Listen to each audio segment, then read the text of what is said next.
बिस्मिल्लाहिर्रहमानिर्रहीम। शुरू अल्लाह तबारक व तआला दे नाम दे नाल जिहड़ा कि कुल जहानां दा पालनहार है। अल्लाह हमद तेरी पढ़े जी मेरी अखा मेरियां विच नक्श तौहीद मर दे। इश्क हजूर पर नूर वाला मेरे लू लू दे विच भर दे। लिख दे अर्श दी स्याही नाल ख्वाहिश मेरी करके मेरे बना लै इस धड़ दे। एक दी थां कई दिल होंदे ना ए रजदे सदा सलाम पढ़ दे। अल्लाह तबारक व तआला दे सोहने नाम तो अज का यह प्रोग्राम शुरू करने ईद का दिहाड़ है। छोटी ईद का दिहाड़, खुशियां का दिन है। सेवियां भी खावांगे, केक भी कटांगे ते बड़े नामवर बंदे अज साडे स्टूडियो दे विच आए ने। रहमानी न्यूज़ का प्रोग्राम वेख रहे हो, ईद स्पैशल शो ते मैं तुहाडा होस्ट असगर पहलवान रहमानी ते मेरे नाल ने जी अवैस असगर। हाँ जी अवैस साहब, किवें दा प्रोग्राम तुसीं अज लैके आए हो साडे वास्ते? इंशाअल्लाह जी साडे जिहड़े नाज़रीन ने अज दा प्रोग्राम याद रखणगे। अज साडे परौणे किहड़े आए ने? बड़े बड़े अच्छे अच्छे ते सोहणे परौणे ने ते जरा तुसीं तारफ कराओगे, कोई दोस्तां दा तुसीं कराओगे, कोई दोस्तां दा मैं। अज दे साडे स्पैशल गैस्ट चौधरी अब्दुल कादिर सेविया साहब, जिन्हां दी रिहाइशगाह नत्थू सेविया, तहसील नौशहरा विरका। इन्हां दे नाल ने डॉक्टर इमरान रहमानी। डॉक्टर इमरान रहमानी के बारे मैं दसांगा कि डॉक्टर इमरान रहमानी साहब रहमानी बरादरी पाकिस्तान की एक बहुत ही अहम शख्सियत ने। साबिक सदर रहमानी बरादरी पाकिस्तान और बहुत अच्छे सोशल वर्कर। दिन रात रहमानी बरादरी का काम होवे, सियासत होवे या लोगों का भले का काम होवे, दिन रात इन्होंने अपने आप को पेश किया और 24 घंटे लोगों के नाल अटैच रहते हैं वेलफेयर के हवाले नाल। और अजकल सानू इस गल की खुशी है कि पाकिस्तान पीपल्स पार्टी सिटी गुजरावाला के और सैकटरी इन्फॉर्मेशन बने ने। साडे वालों एक तो रहमान न्यूज़ की तरफ और साडे तरफों बहुत बहुत बधाइयां ते मुबारक डॉक्टर साहब। और अज के इस ईद शो के असीं तुहानूं जी आइयां आखने उन्हां दे नाल ने जी चौधरी जमशेद आरफ सीविया, जिन्हां दा ताल्लुक पाकिस्तान मुस्लिम लीग नून दे नाल है। जी सीविया साहब की हाल है? ठीक हो? तुहानूं भी जी आइयां आखने ते उन्हां दे नाल किंग ऑफ फोक की गल होएगी, पंजाबी कल्चर की, पंजाबी सभ्याचार की, लोक गीतां की गल होएगी ते 5-6 वड्डे नाम होणगे जिन्हां दे विच इस साडे गुलूकार मेरे वीर का नाम होएगा जिन्हें छोटी जी उम्र तो होश संभाली ते गाना शुरू करता और अजकल टॉप 10 दे विच जिहड़ा शुमार है ते बहुत अच्छा सिंगर है। सब तो पहले मेरा ख्याल है कि असी कोई भी गलबात सेवियां की गल, खाण पीण की गल, ईद मिलन की गल, लोगों नाल लड़न की गल, लोगों की नाराजगी दूर करने की गल, वो सारियां बाद विच करांगे। इन्हां दोस्तां नूं किवें पुछांगे कि किवें ईद का तिहाड़ तुसां मनाया। सब तो पहलू अल्लाह के नाम दे नाल सूफी कलाम वास्ते कौमी शहजादा जिहड़ा उहनूं असीं दरखास्त करांगे कि ये कलाम सानूं सुणाण।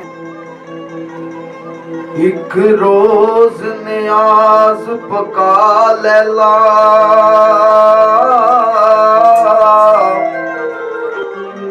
ते होका शहर दे विच ओ फराया आए आए पकड़ कुछ कोल मलंग सारे ठूठा मजनू बिखिन के आया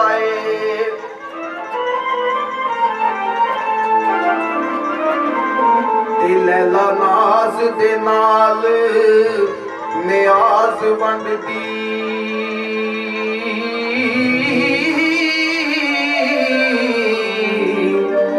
लैन वालियां ने शुक्र बजाया आए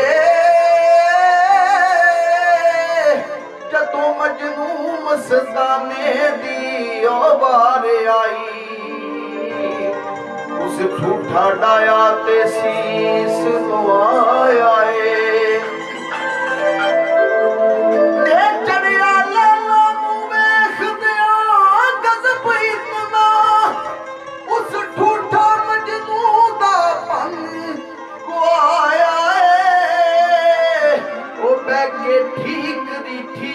लगा जोड़न आखे रब सबब बनाया उन्हों कुल मलंगाने लाए ताने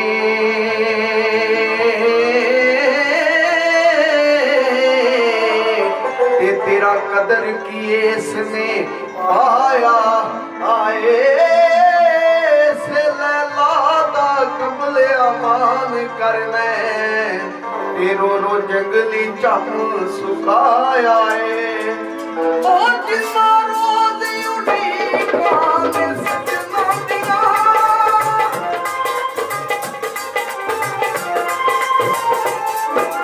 जिन्ना रोज उठी काने सजना दिया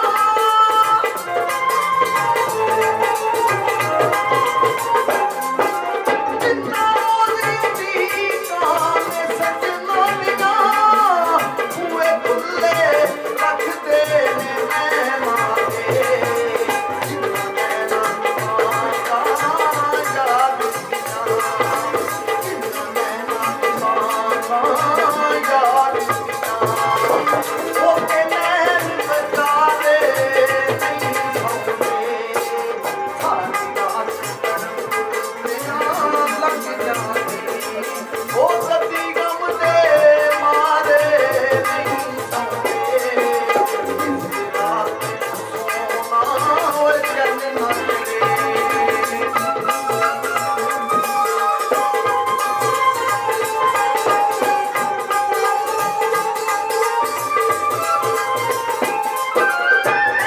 इश्क में डरता मौत को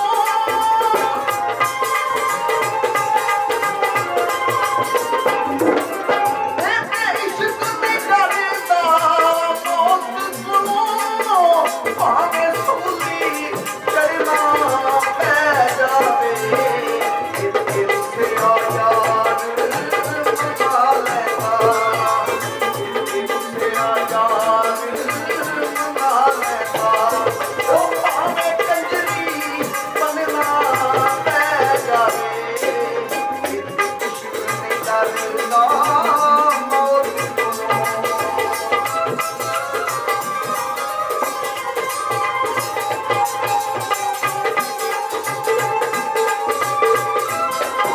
ए बाबा अपनी चलिया लखदा नहीं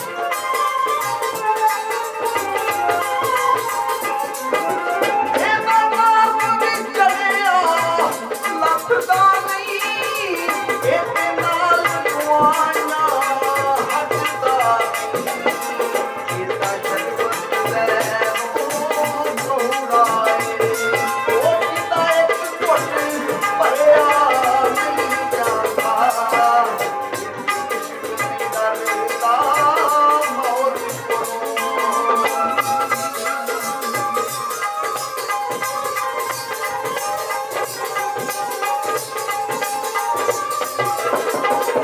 एदी कुड़ियां विच शोभा है नहीं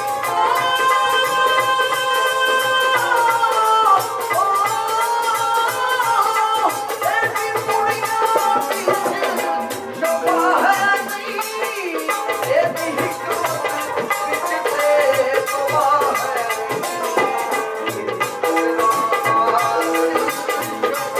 ओ मत को भरिया नहीं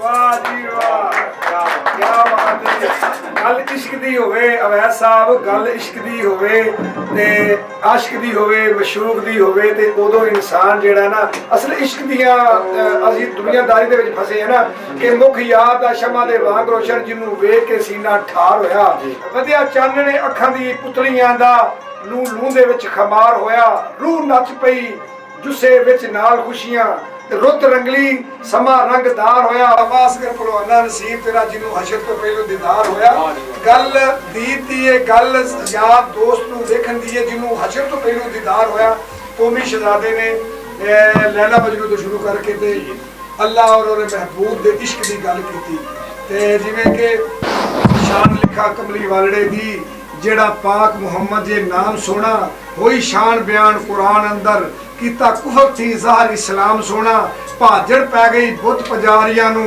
ਸੁਣ ਕੇ ਜ਼ਿਕਰ ਤੌਹੀਦ ਪੈਗਾਮ ਸੋਣਾ ਘਰ ਘਰ ਦੇ ਵਿੱਚ ਇਸ ਘਰ ਈਦ ਹੋਇਆ ਅਮਨ ਸਕੂਨ ਆਰਾਮ ਸੋਣਾ। ਜਦੋਂ ਹਜ਼ੂਰ ਪਾਕ ਸੱਲੱਲਾਹੁ ਅਲੈਹਿ ਵਸੱਲਮ ਨੇ ਅੱਲਾਹ ਤਬਾਰਕ व ਤਆਲਾ ਦੇ ਨਾਲ ਜਾ ਕੇ ਅਰਸ਼ਾਂ ਤੇ ਮਰਾਸ਼ੀ ਦਾ ਵਾਕਿਆ ਅਰਸ਼ਾਂ ਗੱਲਾਂ ਕੀਤੀਆਂ ਤੇ ਉਦੋਂ ਸਾਹਮਣੇ ਆਮਣੇ ਬਹਿ ਕੇ ਦੀਦ ਹੋਈ। ਅਸਲ ਕੌਮੀ ਦੀ ਗੱਲ ਉੱਥੇ ਸੀ। ਇਹ ਸਾਡੀ ਸਮਝ ਹੈ, ਸਾਡੀ ਸੋਚ ਹੈ ਕਿ ਅਸਾਂ ਕਿਵੇਂ ਕਰਨਾ ਹੈ। ਜੀ ਜਨਾਬ ਚੌਧਰੀ ਜਮਸ਼ੇਦ ਆਰਫ ਸਿਵੀਆ ਸਾਹਿਬ, ਕੀ ਹਾਲ ਹੈ ਤੁਹਾਡੇ? ਅੱਲਾਹ ਦਾ ਬੜਾ ਸ਼ੁਕਰ। ਸੁਣਾਓ, ਅੱਜ ਦਾ ਈਦ ਦਾ ਦਿਨ ਜਿਹੜਾ ਦਾ ਪਹਿਲਾ ਦਿਨ ਸੀ ਤੇ ਕਿਉਂਕਿ ਸਿਆਸੀ ਬੰਦੇ ਹੋ ਤੁਸੀਂ, ਜ਼ਾਹਿਰ ਹੈ ਤੁਹਾਨੂੰ ਲੋਕਾਂ ਨੂੰ ਮਿਲਣ ਆਉਣਾ, ਤੁਸੀਂ ਲੋਕਾਂ ਨੂੰ ਮਿਲਣ ਵਾਸਤੇ ਜਾਣਾ, ਤੁਸੀਂ ਕਿਸੇ ਨੂੰ ਮਿਲਣ ਵਾਸਤੇ ਗਏ ਹੋ ਜਾਂ ਤੁਹਾਡੇ ਨਾਲ ਲੋਕ ਮਿਲਣ ਵਾਸਤੇ ਆਏ? ਨਹੀਂ, ਪਹਿਲੇ ਦਿਨ ਤੇ ਈਦ ਦਾ ਕਿਸੇ ਕੋਲ ਵੀ ਨਹੀਂ ਜਾਈਦਾ। ਈਦ ਪੜੀ ਦੀ ਹੈ ਘਰ ਟਾਈਮ ਦਾ ਹੀ ਹੈ। ਈਦ ਪੜ ਕੇ ਘਰ ਹੀ ਆਇਆ ਕਿ ਘਰ ਈਦ ਮਿਲੀ ਦੀ ਹੈ ਡੇਰੇ 'ਚ। ਵਾਹ ਜੀ ਵਾਹ। ਤੇ ਅੱਗੋਂ ਫਿਰ ਕੱਲ ਤੋਂ ਪ੍ਰੋਗਰਾਮ ਬਣਾਵਾਂਗੇ ਬਾਹਰ। ਤੁਸੀਂ ਸਿਵੀਆ ਤੋਂ ਆਏ ਹੋ ਤੇ ਸੇਵੀਆਂ ਸੁਵੀਆਂ ਖਾ ਕੇ ਆਏ ਹੋ? ਬਿਲਕੁਲ ਜੀ, ਇਹ ਈਦ ਦਾ ਪਹਿਲਾ ਦਿਨ ਹੋਵੇ ਤੇ ਫਿਰ ਈਦ ਵੀ ਸੇਵੀਆਂ ਵਾਲੀ ਹੈ। ਹਾਂ, ਪਿੰਡ ਵੀ ਸੇਵੀਆਂ ਹੋਇਆ ਤੇ ਅੱਗੋਂ ਈਦ ਵੀ ਸੇਵੀਆਂ ਵਾਲੀ ਹੋਈ। ਕੀ ਬਾਤ। ਈਦ ਤੇ ਸੇਵੀਆਂ ਤੋਂ ਬਗੈਰ ਜਿਵੇਂ ਫਿੱਕੀ ਲੱਗਦੀ। ਈਦ ਤੇ ਮਿੱਠੀ ਈਦ ਹੈ ਨਾ ਜੀ। ਮਿੱਠੀ ਈਦ ਹੈ। ਤੇ ਇਹ ਦੱਸੋ ਕਿ ਜਦੋਂ ਤੁਸੀਂ ਛੋਟੇ ਹੁੰਦੇ ਸੋ ਉਦੋਂ ਦੀ ਈਦ ਤੇ ਅੱਜ ਦੀ ਈਦ ਦਾ ਕੀ ਫਰਕ ਹੈ? ਬੜਾ ਫਰਕ ਹੈ। ਈਦ ਅਸਲ ਉਦੋਂ ਹੀ ਹੁੰਦੀ ਸੀ। ਵਾਹ। ਈਦ ਜਦੋਂ ਛੋਟੇ ਹੋਈਦਾ ਸੀ ਉਦੋਂ ਹੀ ਹੁੰਦੀ ਸੀ। ਹੁਣ ਤੇ ਬਸ ਉਹ ਵਕਤ ਨੂੰ ਤਾਂ ਗਈ ਹੈ। ਹਾਂ ਬਿਲਕੁਲ। ਇੱਕ ਵਕਤ ਸੀ ਕਿ ਇੱਕ ਦੂਸਰੇ ਨਾਲ ਨਾਰਾਜ਼ ਲੋਕ ਹੁੰਦੇ ਸਨ ਬਿਲਕੁਲ। ਤੇ ਉਹ ਈਦ ਵਾਲੇ ਦਿਨ ਮਸਜਿਦ ਵਿੱਚ ਜਦੋਂ ਨਮਾਜ਼ ਪੜ੍ਹ ਕੇ ਬਾਹਰ ਨਿਕਲਦੇ ਹੁੰਦੇ ਨੇ ਤੇ ਕੁਝ ਲੋਕ ਐਸੇ ਹੁੰਦੇ ਹਨ ਜਿਹੜੇ ਰਸਮ ਨੂੰ ਮਿਲਦੇ ਹਨ, ਲੇਕਿਨ ਬੇਸ਼ੁਮਾਰ ਲੋਕ ਜਿਹੜੇ ਹਨ ਦਿਲ ਤੋਂ ਮਿਲਦੇ ਹਨ। ਉਹ ਕਈ ਕਿਉਂ ਨਹੀਂ ਹੈ, ਕਈ ਇਸ ਤਰ੍ਹਾਂ ਦੇ ਲੋਕ ਜਿਹੜੇ ਹੁਣ ਵੀ। ਤੁਸੀਂ ਵੀ ਕਿਸੇ ਨੂੰ ਇਸ ਤਰ੍ਹਾਂ ਮਿਲੇ ਹੋ? ਸਿਆਸੀ ਬੰਦੇ ਹੋ, ਕਈ ਲੋਕਾਂ ਨਾਲ ਇਖਤਲਾਫ ਹੁੰਦਾ ਕਿ ਇਹਨਾਂ ਨਾਰਾਜ਼ ਕਿਉਂ ਸੀ? ਜਿਹੜਾ ਅਸਲ ਵਿੱਚ ਸਿਆਸੀ ਇਖਤਲਾਫ ਹੁੰਦਾ ਹੈ ਨਾ, ਉਹਨੂੰ ਜ਼ਾਤੀ ਇਖਤਲਾਫ ਨਹੀਂ ਬਣਾਉਣਾ ਚਾਹੀਦਾ। ਵਾਹ। ਸਿਆਸਤ ਨੂੰ ਸਿਆਸਤ ਦੇ ਹੱਦ ਤੱਕ ਹੀ ਰੱਖਣਾ ਚਾਹੀਦਾ ਹੈ। ਉਹ ਵੋਟ ਤੇ ਉਹ ਆਦੇ ਨਾਲ ਜ਼ਮੀਰ ਦਾ ਹੁੰਦਾ ਹੈ। ਵੋਟ ਆਉਂਦੇ ਨੇ, ਇਲੈਕਸ਼ਨ ਹੁੰਦਾ ਹੈ, ਲੱਗ ਜਾਂਦਾ ਹੈ, ਲੇਕਿਨ ਅਸਾਂ ਫਿਰ ਵੀ ਇੱਥੇ ਰਹਿਣਾ, ਇਸ ਪਿੰਡ 'ਚ ਰਹਿਣਾ ਹੈ। ਵਾਹ। ਅਸੀਂ ਇੱਕ ਟੱਬਰ। ਸਿਆਸਤ ਅਸਲ ਸਿਆਸਤ ਕੀ ਸ਼ੈ ਹੈ? ਸਿਆਸਤ ਤੇ ਬੜੀ ਸ਼ੈ ਹੈ, ਲੇਕਿਨ ਸਿਆਸਤ ਅਸੀਂ ਲੈ ਗਲਤ ਸਾਈਡ ਤੇ ਨੇ। ਹੁਣ ਅਸਾਂ ਸਿਆਸਤ ਅਨਾਹ ਦਾ ਮਸਲਾ ਬਣਾ ਰਹੇ, ਲੇਕਿਨ ਸਿਆਸਤ ਦਾ ਅਨਾਹ ਦਾ ਮਸਲਾ ਨਹੀਂ। ਡਾਕਟਰ ਸਾਹਿਬ ਸਿਆਸਤ ਕੀ ਚੀਜ਼ ਹੈ? ਸਿਆਸਤ ਖਿਦਮਤ ਦਾ ਨਾਮ। ਵਾਹ ਕੀ ਬਾਤ ਹੈ। ਬੇਸਿਕਲੀ ਤੁਸੀਂ ਜਿੰਨੇ ਵੀ ਮੁਆਸ਼ਰੇ ਵਿੱਚ ਕੋਈ ਗਲਤ ਕੰਮ ਹੋ ਰਹੇ ਨੇ ਉਹਨਾਂ ਨੂੰ ਰੋਕਣਾ ਤੇ ਉਹਨਾਂ ਦੀ ਜਗ੍ਹਾ ਅੱਛੇ ਕੰਮ ਲੈ ਕੇ ਆਣਾ, ਉਹਨੂੰ ਸਿਆਸਤ ਕਹਿੰਦੇ। ਆਵਾਮ ਦੀ ਫਲਾਹ ਵਾਸਤੇ ਕੰਮ ਕਰਨਾ, ਆਵਾਮ ਦੀ ਐਜੂਕੇਸ਼ਨ ਵਾਸਤੇ ਕੰਮ ਕਰਨਾ, ਆਵਾਮ ਦੇ ਲਾਅ ਐਂਡ ਆਰਡਰ ਨੂੰ ਮੇਨਟੇਨ ਰੱਖਣਾ, ਉਸ ਤੋਂ ਬਾਅਦ ਹੈਲਥ ਦਾ ਇਸ਼ੂ ਜਿਹੜੇ ਨੇ ਉਹਨਾਂ ਨੂੰ ਮੇਨਟੇਨ। ਇਹ ਫਲਾਈ ਕੰਮ ਨੇ। ਮੀਨਸ ਜਿਹੜੀਆਂ ਵੀ ਤੁਹਾਡੀਆਂ ਲੋਕਾਂ ਦੀਆਂ ਜ਼ਰੂਰੀਆਤ ਨੇ ਉਹਨਾਂ ਦਾ ਤੁਸੀਂ ਪ੍ਰਬੰਧ ਕਰਨਾ ਹੈ। ਸਿੱਧੇ ਲਫ਼ਜ਼ਾਂ ਵਿੱਚ ਉਹਨਾਂ ਦਾ ਤੁਸੀਂ ਇੰਤਜ਼ਾਮ ਕਰਨਾ ਹੈ, ਉਹਦਾ ਹੀ ਪ੍ਰਬੰਧ ਕਰਨਾ ਹੈ। ਤੇ ਇਹ ਦੱਸੋ ਕਿ ਤੁਸੀਂ, ਕਿਉਂਕਿ ਮੈਂ ਤੁਹਾਨੂੰ ਬਹੁਤ ਪੁਰਾਣਾ ਜਾਣਦਾ ਵਾ, ਤੁਸੀਂ ਜਦੋਂ ਸਟੂਡੈਂਟਸ ਹੋ ਉਦੋਂ ਵੀ ਸਾਡੇ ਨਾਲ ਅਟੈਚ ਹੋ। ਅਸੀਂ ਉਦੋਂ ਰਹਿਮਾਨੀ ਵੈਲਫੇਅਰ ਟਰਸਟ ਦਾ ਜਦੋਂ ਸਟਾਰਟ ਕੀਤਾ ਤੁਸੀਂ ਸਾਡੇ ਨਾਲ, ਮੇਰੇ ਨਾਲ ਮਰਕਜ਼ੀ ਅਹੁਦੇਦਾਰ ਵੀ ਰਹੇ। ਮੈਂ ਜੰਮੂ ਸੂਬੇ ਜਨਰਲ ਸੈਕਟਰੀ ਸਾਹਿਬ, ਤੁਸੀਂ ਜਨਰਲ ਨਾਇਬ ਸਦਰ, ਫਿਰ ਮੁਖਤਲਿਫ ਅਹੁਦਿਆਂ 'ਤੇ ਕੰਮ ਕੀਤਾ, ਫਿਰ ਰਹਿਮਾਨੀ ਬਰਾਦਰੀ ਪਾਕਿਸਤਾਨ ਦੇ ਉਹਦੇ ਤੱਕ ਹੈ। ਇਹ ਸਾਰੀਆਂ ਚੀਜ਼ਾਂ ਛੱਡ ਕੇ ਬਰਾਦਰੀ ਖਿਦਮਤ ਇੱਕ ਸਾਈਡ ਤੇ ਹੈ ਹੀ, ਉਹਦੇ ਅੰਦਰ ਦਾ ਇੱਕ ਜਜ਼ਬਾ ਹੋ ਜਾਂਦਾ। ਇਹ ਦੱਸੋ ਕਿ ਤੁਸੀਂ ਸਿਆਸਤ ਦਾ ਤੁਹਾਡਾ ਕਿਵੇਂ ਸਿਆਸਤ, ਫਿਰ ਪੰਜਾਬ ਦੀ ਉਹ ਪਾਰਟੀ ਜਿਹੜੀ ਸਭ ਤੋਂ ਅਸੀਂ ਸਮਝਦੇ ਪੰਜਾਬ ਦੇ ਵਿੱਚ ਤੱਕੀ ਪਾਰਟੀ ਪਾਕਿਸਤਾਨ ਪੀਪਲ ਪਾਰਟੀ ਦੀ, ਉਹਨੂੰ ਤੁਸੀਂ ਜਾਣਦੇ ਹੋ? ਪਹਿਲੇ ਨੰਬਰ ਤੇ ਕਿ ਤੁਸੀਂ ਕਿਹਾ ਕਿ ਠੱਗੀ ਪਾਰਟੀ। ਪਹਿਲੇ ਗੱਲਾਂ ਦਾ ਜਵਾਬ ਪਹਿਲਾਂ ਦੇ ਦਿਓ ਨਾ। ਮੈਂ ਉੱਧਰ ਵੀ ਆਵਾਂਗਾ ਤੁਹਾਡੇ। ਦੇਖੋ, ਪਾਕਿਸਤਾਨ ਪੀਪਲਸ ਪਾਰਟੀ ਜਿਹੜੀ ਹੈ ਨਾ, ਉਹ ਗਰੀਬਾਂ ਦੀ ਪਾਰਟੀ ਹੈ, ਉਹ ਕਿਸਾਨਾਂ ਦੀ ਪਾਰਟੀ ਹੈ, ਉਹ ਮਜ਼ਦੂਰਾਂ ਦੀ ਪਾਰਟੀ ਹੈ।